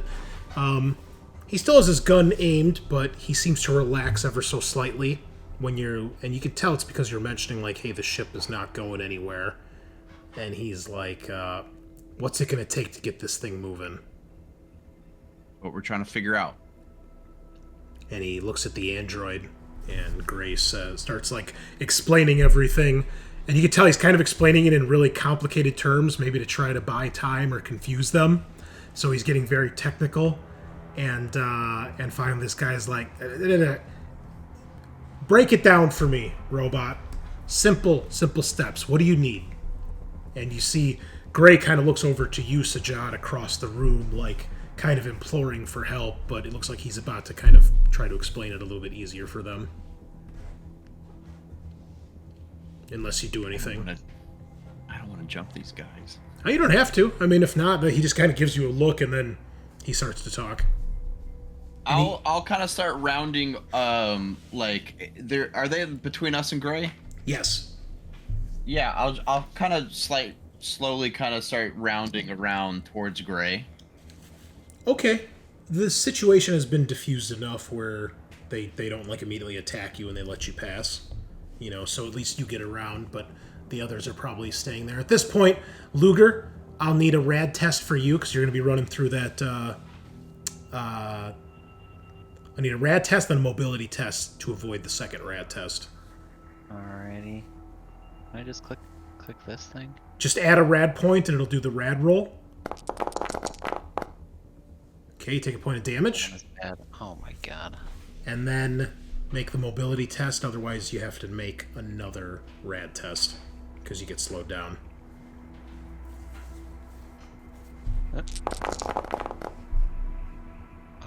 Very cool. 0 successes. Do you wish to push, or do you just want to take the rad? No, I don't think I can do that. I think I'm gonna push. Good call. Okay. You get into the ship, you can see there's been damage to the airlock. Eventually you rush down the halls, and you meet up with the group, and you see the standoff going off. Or going on. Wait, really quick. I've got a stunt here, I think. Mm-hmm. Can I get a +1 modification to a later skill roll relating to this one? Sure. I imagine I'll be taking it again in the near future. Absolutely. Absolutely. Okay. Well, That's all. You reach the bridge where this standoff is happening. Gray is explaining to them in rather simple terms what you guys need to get the ship up and running. Wasn't there someone else on the ship with Gray? Originally it was Drabakowski and Ajiri. You Okay. guys left them all behind, but then that all started.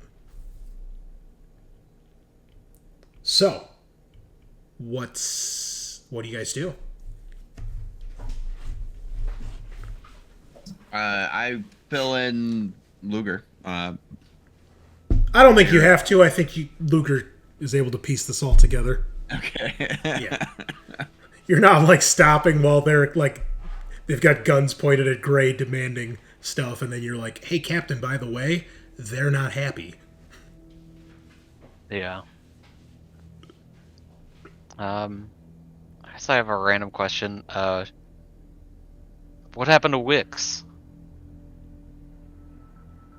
He looks to you, the Asian man does, and he says, Wix decided to go off on her little crusade against Stykes. Probably dead, would be my guess. Where is that taking place? Oh, up on the correction module. Once you guys took out the fires, yeah, she got sick of waiting. That's when we broke off. Fuck that. Let those two kill each other. Fuck. I guess the big thing that we have for trying to leave this hellhole is to cut the ship loose. In order to do that, we'll need some heavy machinery. I don't suppose you folks can help us out with that. Ooh, that's going to be another manipulation roll. Try to convince him to play nice. Sure. Can I command instead? Sure. I'm gonna try it. Oh. Oh, everybody's stress goes up by 1.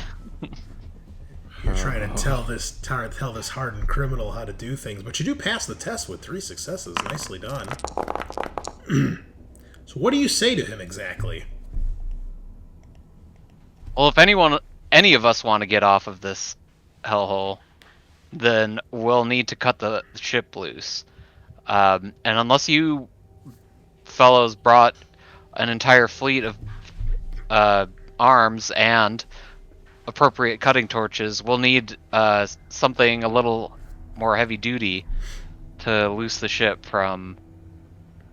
And then just sort of gesturing all the wreckage and tendrils and whatnot.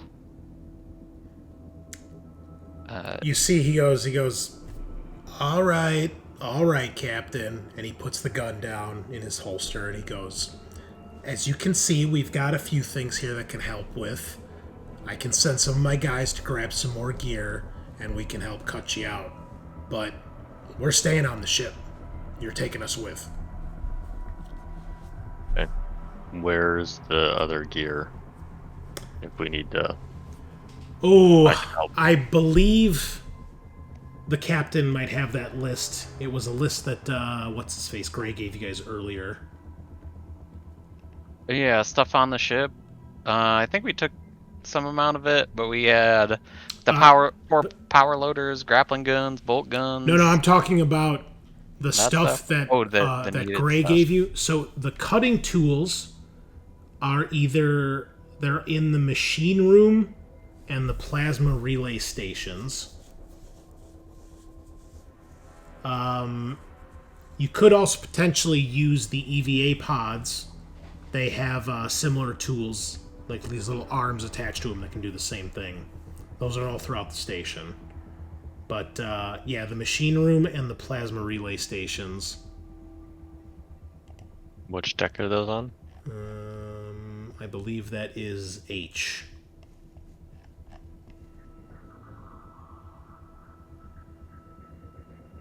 Yes, plasma relay stations and the machine rooms are on H. It's actually where you met the prisoners originally. So it looks like they brought some of that stuff, but everybody had different gear, because obviously some of that was taken by the other prisoners, too. I mean, I can go with some of the prisoners down to H. He says, Carry some of the stuff. You see this guy, he's like, all right, Doc, take half my guys, they'll come with you. The other half will stay here, we'll get working. And you see he like nods to them, and he looks to Gray and he says, all right, robot, tell him where to go, what you need done. And you see Gray looks to you, Captain, like, you know, kind of like imploring, like, is that okay? I ask, it's like, when you say we, it's you 9? There's 8 of them. Oh, 8 total. Yes. Or including the Yes. head guy. Yes. Okay. Cool. And yes, he just means he does not give a fuck about the other prisoners. That is very clear to you guys. Well. Yeah. Let's see what we can do. You drive a hard bargain, but okay. All right. And you see that the other 3 guys that stay here, he sends them to work, but he doesn't actually start doing any work. He's like overseeing it. And then 4 of them will come with you, Dr. Lark. So Sajaad, Navarre, and Lugar, what are you guys doing? And Sajaad, at this point, you would see Lugar is not looking great. What happened to you? It's kind of a long story, but I think it'll be important. Not just to try to free us, but I think we need to find one of those specimens for the eggheads to research their virus. Okay. And And look, Sajaad, she kind of gets quiet. So Trabakowski went down to Daughter to get something, and I kind of give you the lowdown what we experienced.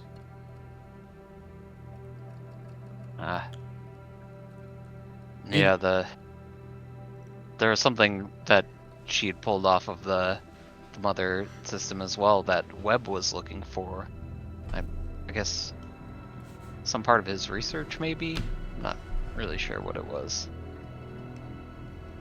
Well, she's definitely hiding. I don't think she's a threat. You know, that's kind of where my concern starts and ends. But she's not telling us everything. Even if she's not a threat, what she's doing may be a threat. I don't know. It is at this point, as you are discussing this, that you realize Trabakowski and Ajiri, they're not here. Son of a bitch.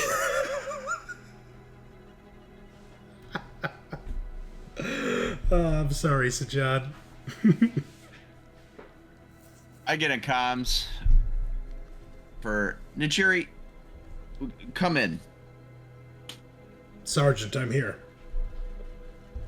Where the hell are you and Trabakowski? I'm trying to track her down. She took off again when we were going through the E-deck. What's your position? I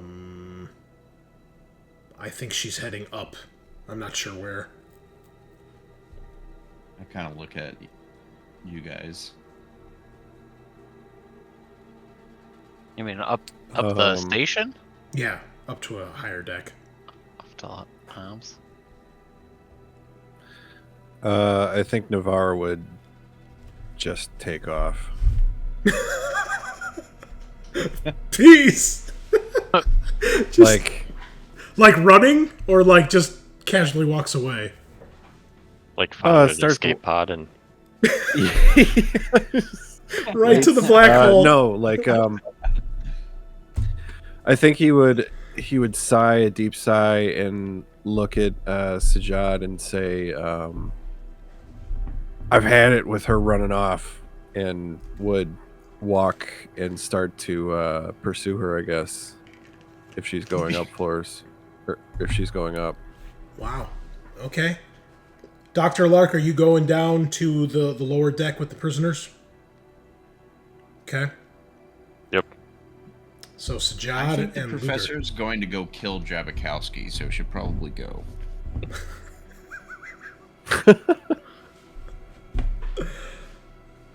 Lugar? How about you? Um, It's basically you and Sajaad standing there, and Gray is like, he's off showing the prisoners what to do. And the one guy is like kicked his feet up on the one of the dashboards. yeah, I might need a quick breather. I don't want to go through the radiation zone with a single hit point to my name. So I think if I Sure? could... Trabakowski's been doing it for like the last session and a half. Well, he's got a death wish, clearly. And I mean, I guess I kind of do too. Damn it. Should we change our votes? Trabakowski's going to be first to go? Let's fucking go. Oh man. I will ask Gray. What was the air filtration system has been compromised? Yes, the oxygen the stations to refill your suits. They've been damaged beyond repair. She kind of looks at her indicator for O2. It's like, can we do anything about that? Well, let me see. There's life support from the station on Deck C. I'm sure you could refill your suits there. Good to know. Okay. But we won't be using the Setarinas anytime soon. Okay. Well, Captain, if you need the rest, I understand, but I better catch up. Okay. I understand. Keep me updated. Hedenstrom. Anything else that you and Webb are doing? And you guys can't proceed until you get a live specimen. Right. And there's not really anything else I can do with the research. You think At you've this learned point, about right? all that you can, unless there's anything you wanted to ask that you might not recall or need a refresher on, but yeah, there's really not much more you can discover. Okay. And the chirping echo or the song was being was it being monitored or decoded by mother, so the thing right here, or was it by daughter? You learned that it was being sent to mother and then decoded by daughter. Okay. And when you went down to mother, the information was not going anywhere because the file that it was going to was taken. That was Project Ironfish. So you know it has something to do with Project Ironfish. You set up a new directory for it to go into, so it's collecting the data and actually storing it again. You're not sure if daughter is still decoding it, if that has to be set up again. And you probably have pieced together at this point that that's what Drabikowski was getting from daughter. Bastard.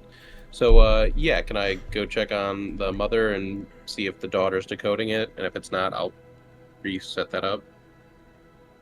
Sure. Yeah, do that. That is, what is it, deck? Oh, it's on the same deck. So, Yeah. Yeah, it looks like it's doing it again. Cool.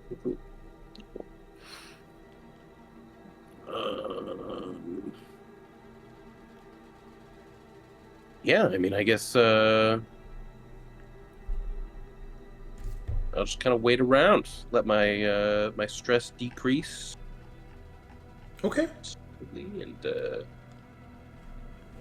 shoot the scientific shit with the Dr. Webb. See how life's been treating him. All right. Well, you can tell that it's from all the exposure to the black hole that he was losing his shit. But Dr. Lark has since kind of got him back on track, it seems. And now that he's focused on the cure and he seems to have a purpose, he seems good to go. So let's see. We'll start with Dr. Lark. You guys, you and your 4 prison bros, make your way down to the factory complex, back the way you came. Unfortunately, you do have to go through the radiation again. I will need another rad from you. Is that radiation on G? It's when you leave the ship. It's right outside the ship. Yeah. That's where the extreme stuff that you just can't avoid. Okay. I won't make you take the mobility test again, though, because you guys just did that, so you kind of have an idea how to get through there. Ooh. 2 points of damage to Dr. Lark. Probably some of the conscripts are not looking too hot either. You can delete all these. Okay. All right. I don't think there's really any other extreme radiation you have to worry about, though. Everything else is weak or strong. So you just make your way straight down. Yeah. When you do get to G deck, Dr. Lark, the beating that you've been hearing in the back of your mind, this heartbeat that seems to thrum in connection with the station, is louder and stronger than you have heard it at any point.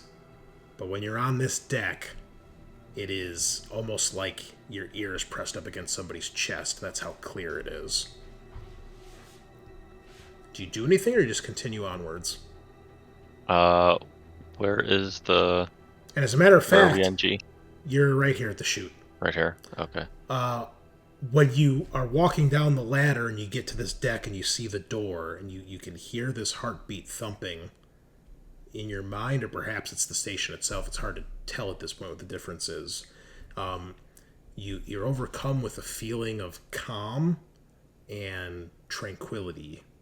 You actually lose a point of stress. I am going to tell the prisoners to go on, and that I forgot something here. Okay. Let's see. Do they even give a fuck? Let me see. Probably not. No, I dropped my glasses. I'll make a roll here to see if they actually care. Not at all. They just shrug and they're like, alright, suit yourself. And they continue to head down. Leaving you alone with your thoughts and a giant mechanical heartbeat. What do you do? I guess start walking, like, carefully around the deck to see, like, if I can tell where it's coming from. Oh, What's you can tell stronger? it's coming from Terminal 1. Terminal 1? Yes. Okay, so I guess I'm gonna start heading that direction. Okay. So, you begin making your way there. The hallways are quiet and empty, and the pounding, the beating of this heart gets louder and louder. Every corridor you enter, every door you get past, every corner you come around. You can see on this deck in particular, the tendrils of the hive are so clear and have taken over so much that you feel like you're on a different station. That's how bad it is on this deck. But there's a strange comfort in it as you walk past these tendrils. You feel as though some of them even part ways to let you step on the floor and get out of your way. Eventually, you get to Terminal 1, and when you open this door, there is no gravity in this room. So you begin to float as you enter. You see a couple things in here. The first is that you see several shapes kind of floating about in the anti-gravity. You realize there are over a dozen bodies of deceased convicts that are floating, and just to you. You can tell all of them, their heads are twisted at horrible angles. Clearly they have broken necks.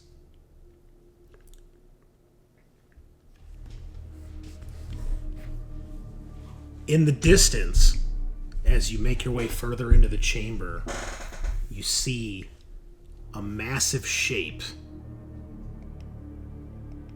A huge biomechanical structure thing. It's about the size of a small shuttle. It looks like a strange biomechanical heart. And it is beating to the same rhythm you've been hearing since you guys got here. And with every beat, you can see the nearby tendrils and arteries are filling and getting pushed with some sort of disgusting liquid like a vein.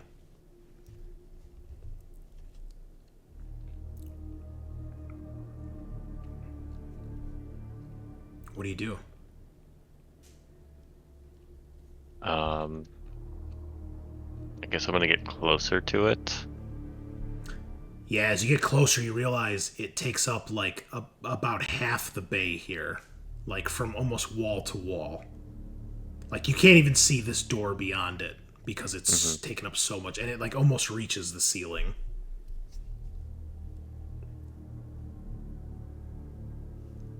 And I think there's a story card you're supposed to get here. Okay. Let me check.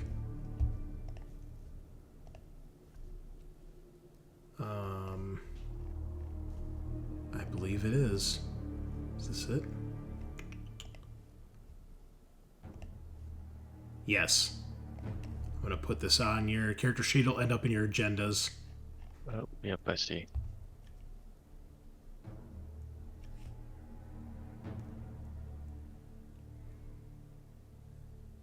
I think if you'd like to, you can read this one out loud to the group, because I think everyone knows at this point that, at least our listeners, kind of know that something is drawing Dr. Lark towards this. I'll let you decide if you want to read this out or not. Sure, I can read this one. The black pulsating mass on the hangar deck is calling you. You must answer. You're empowered by it. You need to find out what's inside this heart now. Your stress level is immediately reduced to 0, and you get +2 to all strength and agility rolls for 1 turn, or as long as I am inside the heart of darkness. To the line. Does it look like I can, like, climb inside? As a matter of fact, as you approach, you see some of the tendrils writhe away, and a ventricle opens up, as if inviting you in. I don't think I can deny it now. Don't go in there. It's too late for me. You let me go that's by bad. myself. That's bad. As great of a spot that would be to end the session, it's just too early too. But that would have been a perfect place to see Dr. Lark going inside the heart. So we'll just take your token off the board for now as you disappear into the darkness. Meanwhile, Sajaad, you went after Navarre, who went after Drabakowski, correct? Right. Okay. All right. And Hedenstrom, what were you doing again? You're just resting? Yeah, I guess just kind of chilling. Can he, like, examine how the resin would interact with his blood, and then the samples from Lugar? See if there's any weird differences or interactions. Well, with Lugar's blood, there's not really any reaction. Right, because it's yeah, already got the Draconis. Exactly. But when you introduce it to a sample of your blood in a dish, you can see the strain begins to attack it and envelop it and infect it, basically. Okay. I was also going to say, as you go to Mother, you decide, okay, I'm going to rest for a little bit, so you can reduce your stress by at least 1 right now. Nice. You do see, going up the ladder, you see Drabakowski. You see through the window. You see her climbing up. I'll knock on the window. Either she doesn't hear you or she ignores you. I mean, she might not hear you because these are meant to be Space doors. Yeah, so. Okay. Space doors. Yeah, I guess I'll just kind of pop in to the chute and be like, hey, Drabakowski, what are you doing? Where are you going? Let's see if answers you or not. Dude, all this intrigue is so fucking great. I love it. Oh yeah.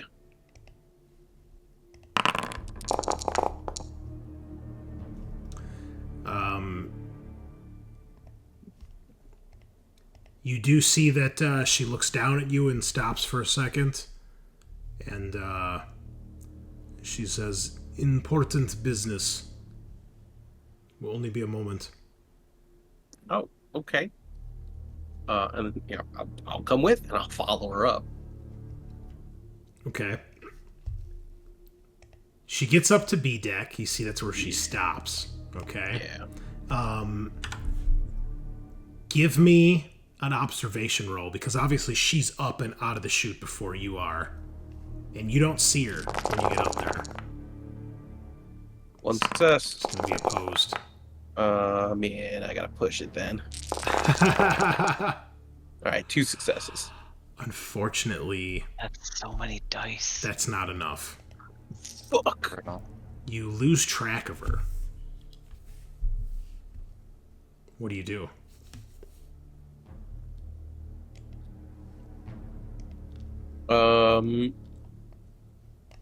I guess I'll check around the observation deck, see if I find her. I'll go to like the terminal that we would use to like control stuff.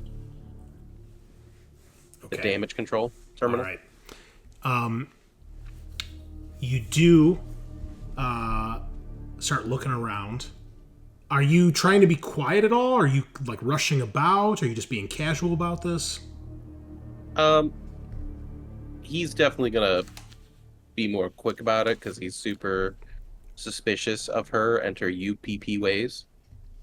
Okay. All right, so you go down to the damage control, and it's empty. It's quiet. You don't see her anywhere.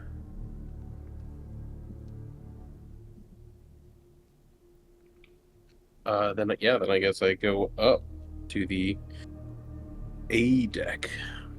Okay. You get up there, and it is empty. She is not there. The shutter is still closed. Oh, that's good. Yeah. You know there's nowhere she could really be hiding up here because it's so small. Yeah. Let's go back down to B deck. Just put my hands on my hips like, where'd she go? Okay. Give me another observation roll, please. Okay. Optional if you want to do it. Oh well. Freeze. Okay. So you did pass, but again, you fail because of this. But so you Right. panic, freeze. Your stress goes up by 1. Okay. And this is what happens. You get down here, you start looking around, and then you can hear ever so softly, you can hear Drabakowski's voice. And you turn around the corner down here, you can see she is in this room. You can see she's working at a terminal, and you can hear, you can see that she's obviously reading or looking at something. And you hear her, she's on the comms with someone else. And she says,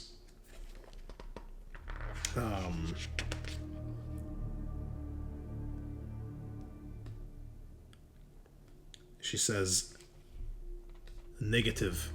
I will not transmit data until guarantee. You leave everyone else alone, I give you data. They need nothing to do with this. You can tell she's either arguing or bargaining with someone. Barguing. Barguing. Yeah. Meanwhile, I will need Navarre and Sajaad to give me another rad test as they leave the ship.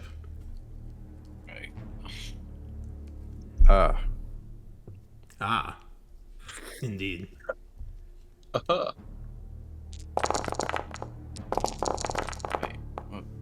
Nice. Okay. I Cool. actually gave myself. Oh wait. No. Well, you guys do gain a rad, so Because you guys go Oh, out we through- did. Okay. Yeah, so it should. One of my rad pips is red now. That's probably. Did you take damage from it earlier? Ooh. Way earlier, but Oh, I it's- just did that. I think it's because it's permanent. See, it says permanent radiation. Yeah, so I shouldn't have got that. How do I undo that? I don't know.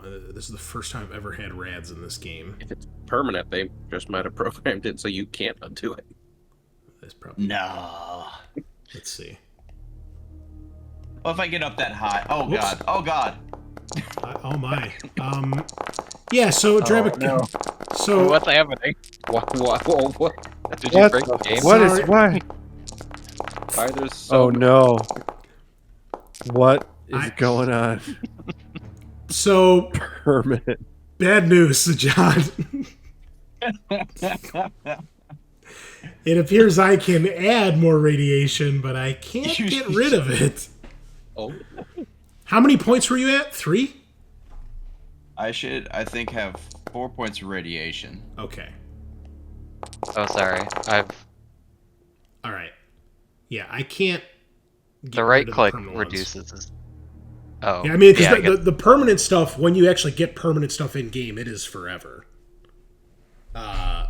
It's not really a matter Oh, here. boy. So we'll ignore if whatever that does. I don't really know what permanent radiation means, other than you are permanently irradiated. Let's see. Kind of says it on the box, huh? Every time you're about to heal a rad, roll a stress die.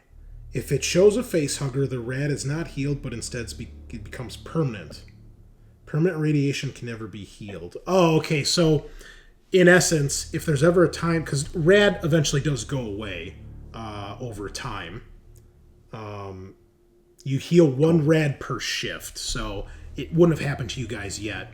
But if it did, you get rid of it, and then before you heal, you roll a stress die, and if it becomes a face hugger, the rad that you were about to heal becomes permanent instead, which then means every time you enter rad and take rad damage, you're automatically rolling an extra dice because you have a permanent one on you. So if you take more rad during this, it's gonna roll those extra 4, but we can ignore those 4 because you shouldn't actually have 4 permanent ones. So I'm inquiring how to remove it too. There's got to be a way. All right. is there anything in my CBRN kit that could help? don't worry about that. Okay, you're getting way ahead How of long yourself. have we had story point? Is that new? Where you could track your story point? We've had it the entire time we've been running this mini campaign. What? They've had story points on the character sheets, I think, since day 1. Scaarr. My mind just. Anyway. Keep up, kid. Ooh, wow. Uh, A little condescending there. Navarre, you're good though, right? You didn't take any.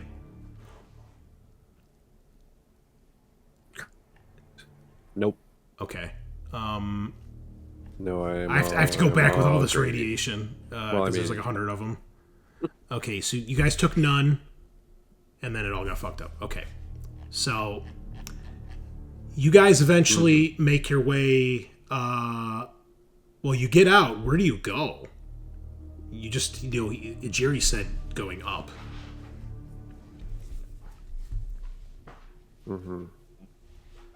As we're going, Okay. I'll hit him up on comms again. So he, at this point, he's like, I'm making my way up to the C deck right now. And Right behind you. you hear, he's like, what was that?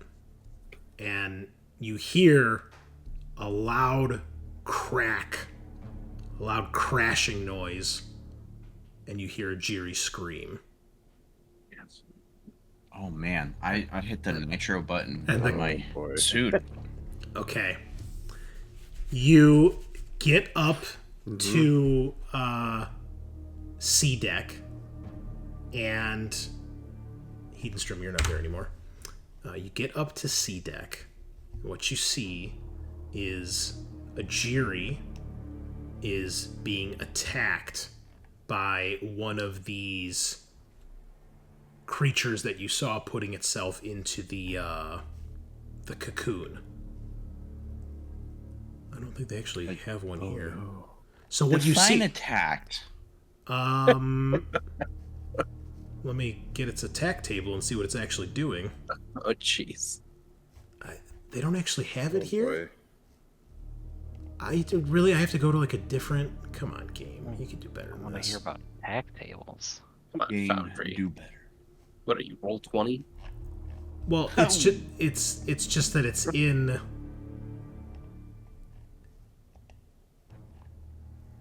Yeah, they have a monster that could potentially attack you, but it's not actually here. What? Oh, that's the wrong thing. Uh-oh. Oh, I don't have it installed. I think that's the issue. Well, fuck me. What's it say in the book?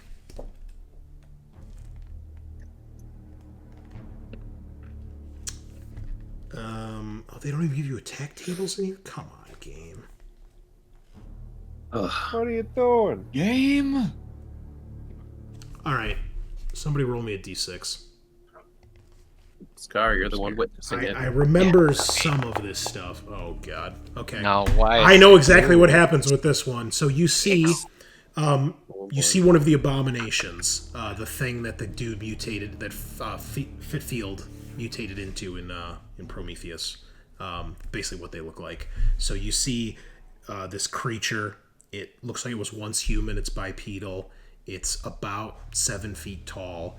Its limbs, especially its arms, are very elongated, hanging well past the knees. And it's moving like a gorilla, like on its knuckles.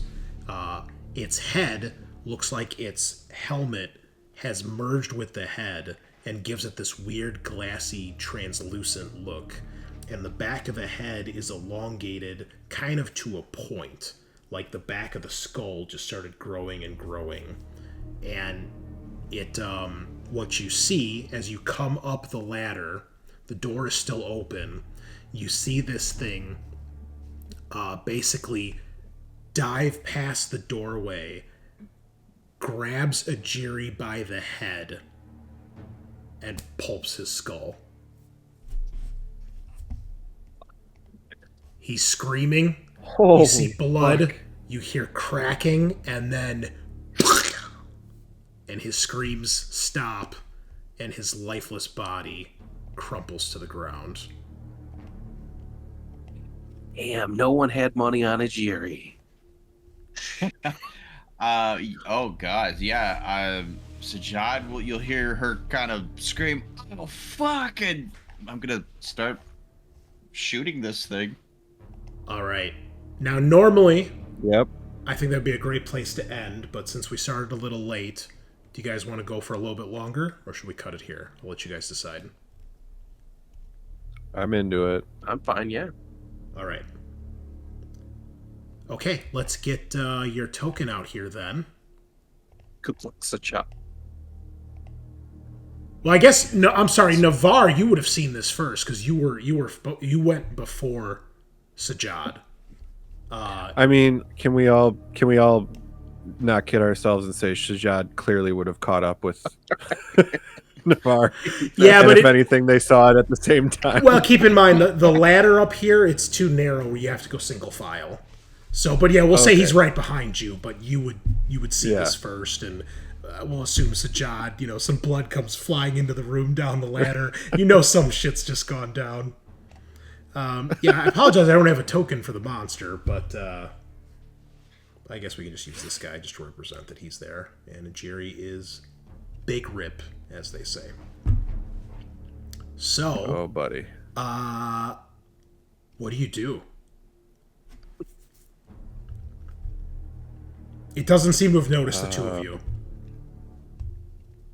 Oh, fuck. Sajaad or is it Navarre? Both of you. Sajaad opens fire. Okay, well, I guess we should switch it to some combat music then, huh? Yeah, Navarre would follow suit. Awesome. Damn, if I just stayed a little bit longer. Well, you might hear this because you're only a deck above them. So, Okay. You're only The job's go freaking away. out, but me as a player, man, I want that sweet, sweet O2. Okay. Sajaad, That's what you're after. please.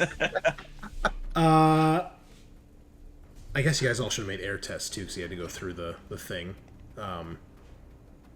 So yeah, anyone who just left the ship, make an air test, and then yeah, we'll So that's get this on me the and roll. Sajaad. I guess Ajiri doesn't have to make one anymore. Eh?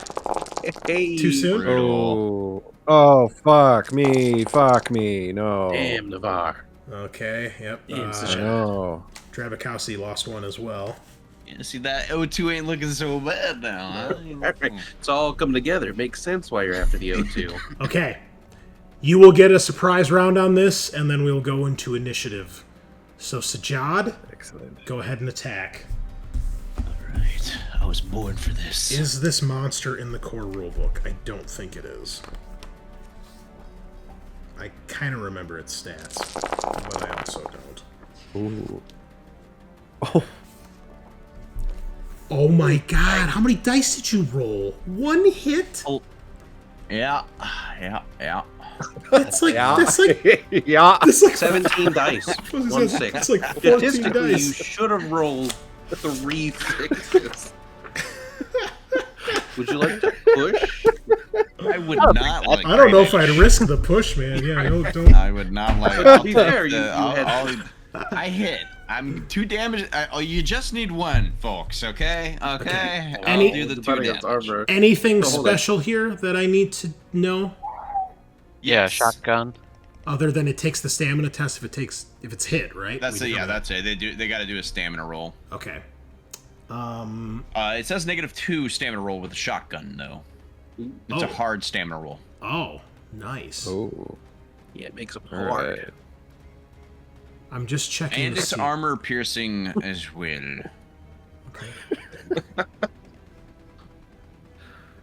Why do I hear music twice? This is really. Oh, I bet it's because it's on this one, right? Yeah. Hold on. Your other window. Yeah. Got those rollers going. It's awful. I can't stand it. Oh, that's better. Okay. I'm hearing like quad drums going in my ear. What's that D beat? Is there anything I can use for this creature? Anything. Why do I not have all this stuff installed? That's my question. Oh, wait. What about here? There's a lot of monsters in this folder. And they're all just like Ooh. regular aliens. And then compendium here. It's because these monsters are from Chariot of the Gods and Destroyer of Worlds, which I don't actually have the modules installed for some reason. What about here? Nope. NPCs, generic NPCs. What are these things called again? Abominations. Got you. Well, let's have to wing it. So, I believe they had 8 points of armor, so that's what we're going to roll. It gets 0 6s. You do 2 points of damage, and then it takes a stamina roll, huh? And of course, we determine that creatures don't have stamina values for some reason. But I think it would still be affected by this. Come on, Discord, go away. Oh my god, stop linking shit. Fuck. Who wants to see your stupid memes? Alright. Oh, Abomination's only in Chariot of the Gods. Damn it. Oh wait, I'm sorry, it's -2. My bad. Let me redo that. It passed. 2 successes. So it is not stunned, but it is damaged. It takes 2 points of damage. Navarre, if you would like to do something, you can before this thing will have a chance to act. Yes, Navarre will shoot. Okay. I thought you were just going to keep going up the ladder, to be honest. Ooh, that Nope. is not great. That is a nervous twitch. Everybody's stress goes up by 1, so the 2 of you. However, you run out of ammo, but you do hit. You have 2 hits, so you can use your other one as a stunt if you'd like. Let's see. How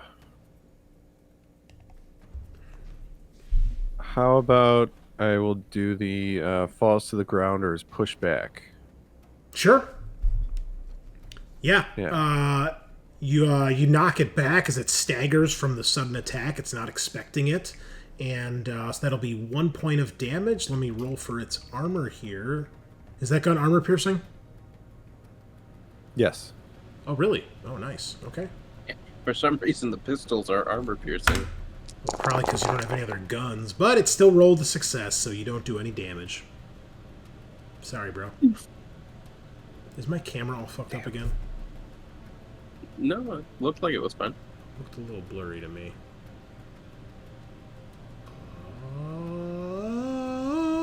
Just those aging eyes, Chris. Yeah. Wow. Way to just He's not wrong. make hurtful, mean comments. This year marks the I was around marks my two older brothers today. Sorry. Oh, Gotta shake okay. that off. Gotcha. I this, understand. this year does mark the year of the midlife crisis for me, so right at my midlife. So No, I mean, with at our point in time in history, with all the medical advances, I mean, like 120 is like the minimum I'm looking for. So good luck with that, bro. 60 is gonna be my midlife crisis when I start buying Ferraris and shit. Okay, well, you might actually be able to afford one by then. You won't. Yeah, You won't. yeah. Okay, well, that was not great. You did push it, but it did not take any damage. So now we're going to do initiative. We're going to see if Scaarr remembers how to do initiative in this game. Excuse We went me. over this yesterday. Exactly. I totally remember how to do that. He did not forget yesterday. He was entirely knowledgeable about it. Okay, it's only speed 2. It's not speed 3. We're just using this thing. I saw that on the combat tracker and was like, oh, we're all gonna beat It's it. a 2. That's that shit. It's a 2. You You know what? you knocked him prone though, right? He pushed him back. So he's not. No. We'll say he's like in the next zone over here. However, I did realize something. I've got a whole fucking computer loaded with alien books. Why don't I just pull up a PDF? It's a good point. It's a great point. Doctor. Okay, we're not judging. It's okay. Much. You can judge. I don't mind. Dr. Professor PhD. Berger Hedenstrom. Cinematics. Destroyer Worlds. And that's not it. Probably easier to find in Charity of the Gods. It's in Chariot of the Gods. I just checked Destroyer Worlds. Okay.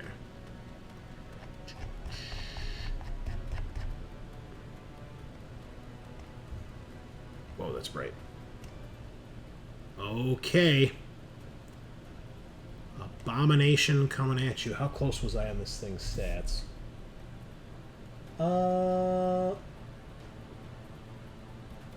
You know what? I gave it a little bit more armor than it should. I'm going to redo that last armor roll. Eric should only rolled 4 dice, not 6.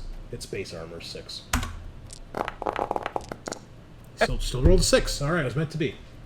Wouldn't you be rolling 3? No, because armor piercing is... Oh, you're right. I can't count. It's okay. That's why I'm Jesus, here. here we go. One more time. Okay. What the fuck, bro? It blocks every bullet and the next 4, apparently. Okay. Cool. Fantastic. So, Great. it is the creature's turn? Yes. And it is going to move into the zone that you guys are in. And it is going... I'm going to roll here to see who it enters combat with. High will be Scaarr. Low will be the Redbeard.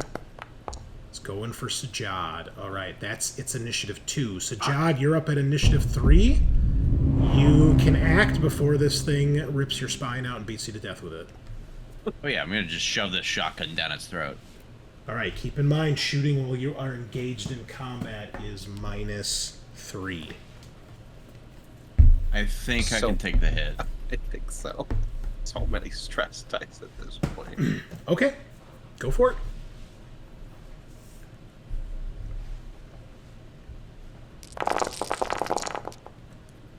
Oh, that would have been a great hit. All the panics. Good You luck, seek- Navarre. You seek cover. Okay, Oh, so no. you are allowed to make a retreat roll if you wish. Otherwise, it's going to get an attack of opportunity on you. So That's your ability, right? your stress goes down by 1. Navarre, yours goes up by 1. And Yep. you panic again anyway, which should actually boost you up to 12 because you were already seeking cover. I'm just secretly just trying to get rid of my stress. Is the objective So here. 12 is Scream. You scream your lungs out for 1 round, losing your next slow action. Your stress is decreased by 1, but every friendly character who hears you scream must make an immediate panic roll. If you would, please. Oh, Navarre. jeez. Where do I do that? Do I hit stress? Yes. Okay. I'm bad at my job. Tremble. Okay, you're at -2 agility. Could be worse. Great. So, Sajaad goes to retreat when she shoots this thing, unloads her gun, and misses at point-blank range as the gun is, like, knocked aside. She goes to run, and this thing reaches out to grab her, and as it does, she just freezes in place and screams. So it does get to make an attack of opportunity on... Well, no, it doesn't, because you're... I guess technically your panic gets replaced. So Navarre, you have 1 magical turn here to do something. Turn it around, bud. You are not engaged in combat right now, so you're in the same zone, but you're not engaged. Oh, quit saying it like that. Because I'm starting to get ideas. No, I think... So, he has 1 final reload before he's completely out. Okay. Oh yeah, you've got to So, reload. I guess he would shoot again. I believe reloading is a slow action, though. It is. Oh, okay. So, Yeah. what do I do? Well, you only get a shooting is also a slow action. Oh, You okay. get 1 slow action and 1 fast action, or 2 fast actions a turn.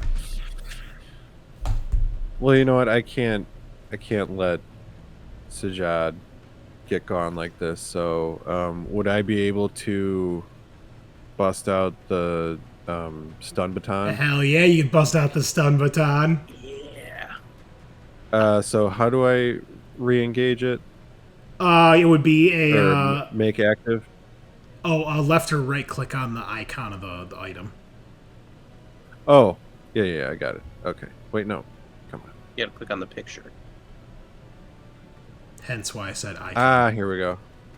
Sometimes Alrighty, people don't interpret so- it that way. Sometimes people are dumb. I know. Okay. Okay. Navarre would, yeah, probably just kind of put the gun back in the holster and take out the stun baton, and letting out a war cry would charge at the thing.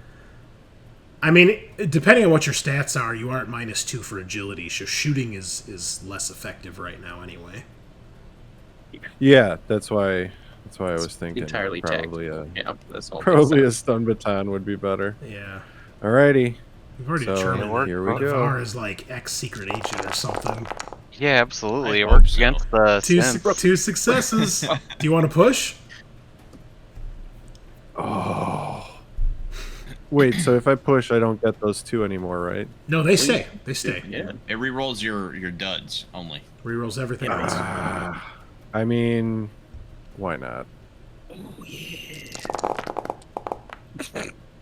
Poor choice. I mean, okay. Technically, yeah. So Two's technically, still pretty good. poor choice. Okay, Right. so its armor I tried. we determined is 6. Oh, I guess I should have asked what you're doing with your stunt. Because you do have a stunt here.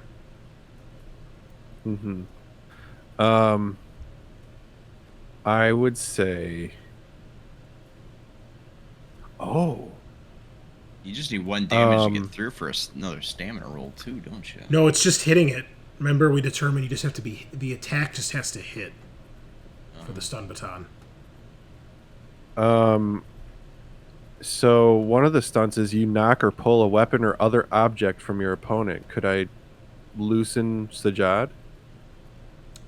Sajaad has not actually been grabbed yet. She's about to be attacked. Oh. Okay. Well, in that case, I would, inflict 1 point of damage. One more. All right. So it rolled 1 success, so you do 1 more point of damage on it. So you've done a total of 3 so far. Okay. Cool. Stamina test. Oh, for me? No, for it. And it failed. Oh, I'm sorry, hold on. It was supposed to be 1 more. It's supposed to be 8, not 7.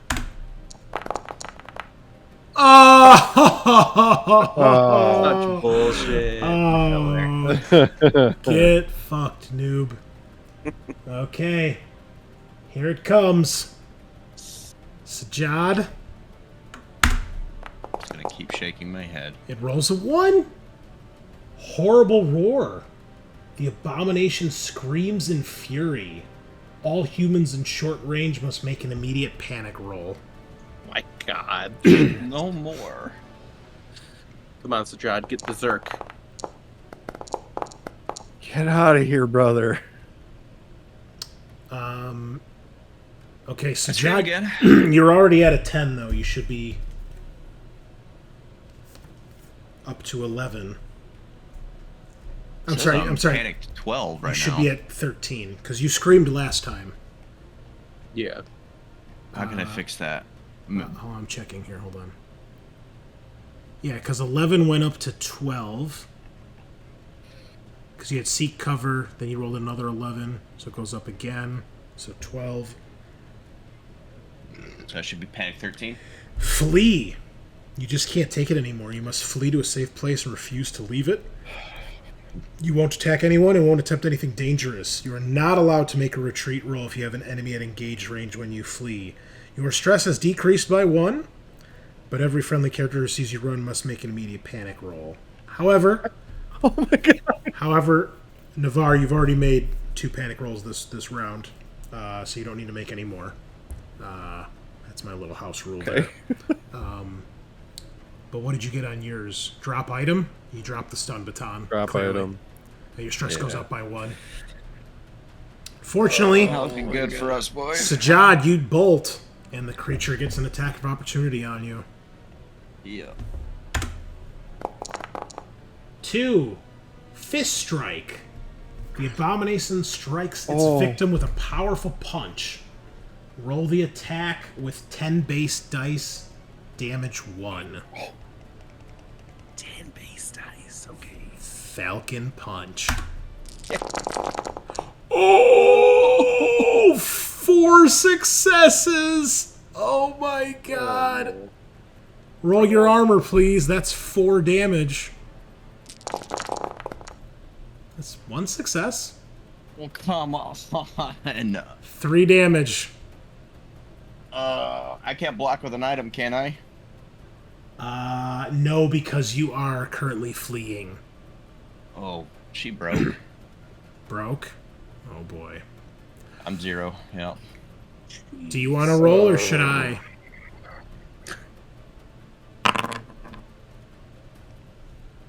Busted kidney.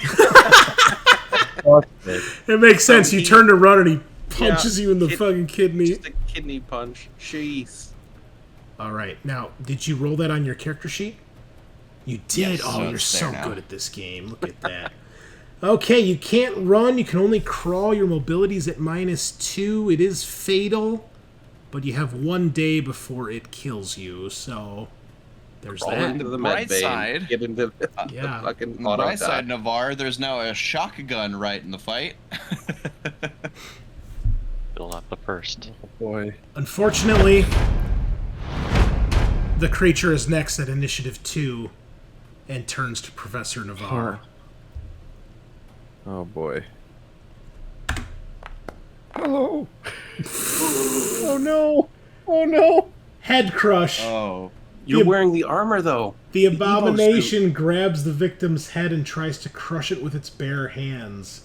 Roll for the attack using 7 base dice, damage 1. If the attack causes damage, it instantly triggers a critical injury. Would you like to attempt to block? Oh, wait. You don't have an item. It knocked it out of your hand. That's true. Sorry. Well, I'd have to wait for your armor here, assuming it hits, which it gets 2 successes. Roll your armor, please. You must get both of these. Where do I roll armor? Oh, I see it. Oh, boy.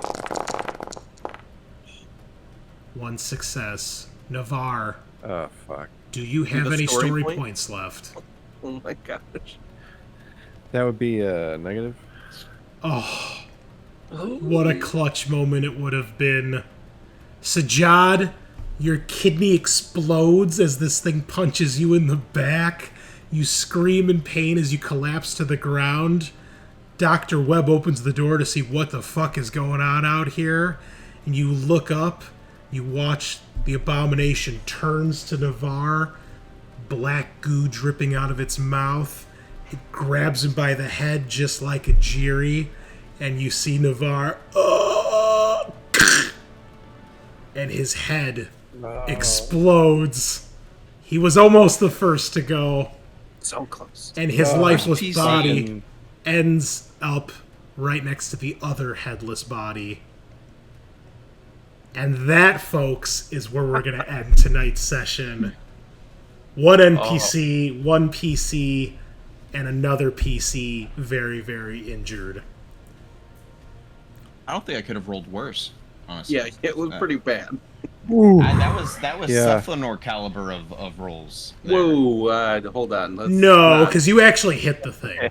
Yeah, let's not decry the skills Okay. of Sergeant Sajaad, okay? Yeah. You're not killing props every time you take a step. Yeah, you haven't wiped out several small villages worth of people's food. Check out the Patreon if you guys want to see the greatest wizard of all time in Warhammer, folks. It is what do we call him? Blightbringer? Is that his- Lightbringer. Dude, he's an incredible wizard, but just like to an end that is the opposite of what the rest of the party wants. Yeah. Can you heal me? No, but I can destroy all crops within a 7-mile radius. I can give you a corruption, though, somehow. Yeah. Oh man! Wow, this is amping up, folks. Yeah. It's hard to say if this is the end of Act 2 or not, because we're in the middle of a combat. It certainly feels like the end of Act 2 as things are ramping up. Are we in the middle of combat? I think that combat just ended. Yeah, well, yeah, we have to see what happens to Dr. Webb. No, So, very clearly Like, right now, also, Eden's Sajaad just sliding down Yeah. the ladder with a machine gun ready to save her. yeah, I mean, Hedenstrom, you would probably hear the shouting and the shooting, because you're only a deck above them. I'll let you decide what you want to do with that next time, but... Sure. Yeah, so that's all we got for you tonight, folks. Very exciting session. Things are getting nasty. So we will see you next time as we dive into the final few sessions of Heart of Darkness. Same time, same place. Nighty-night.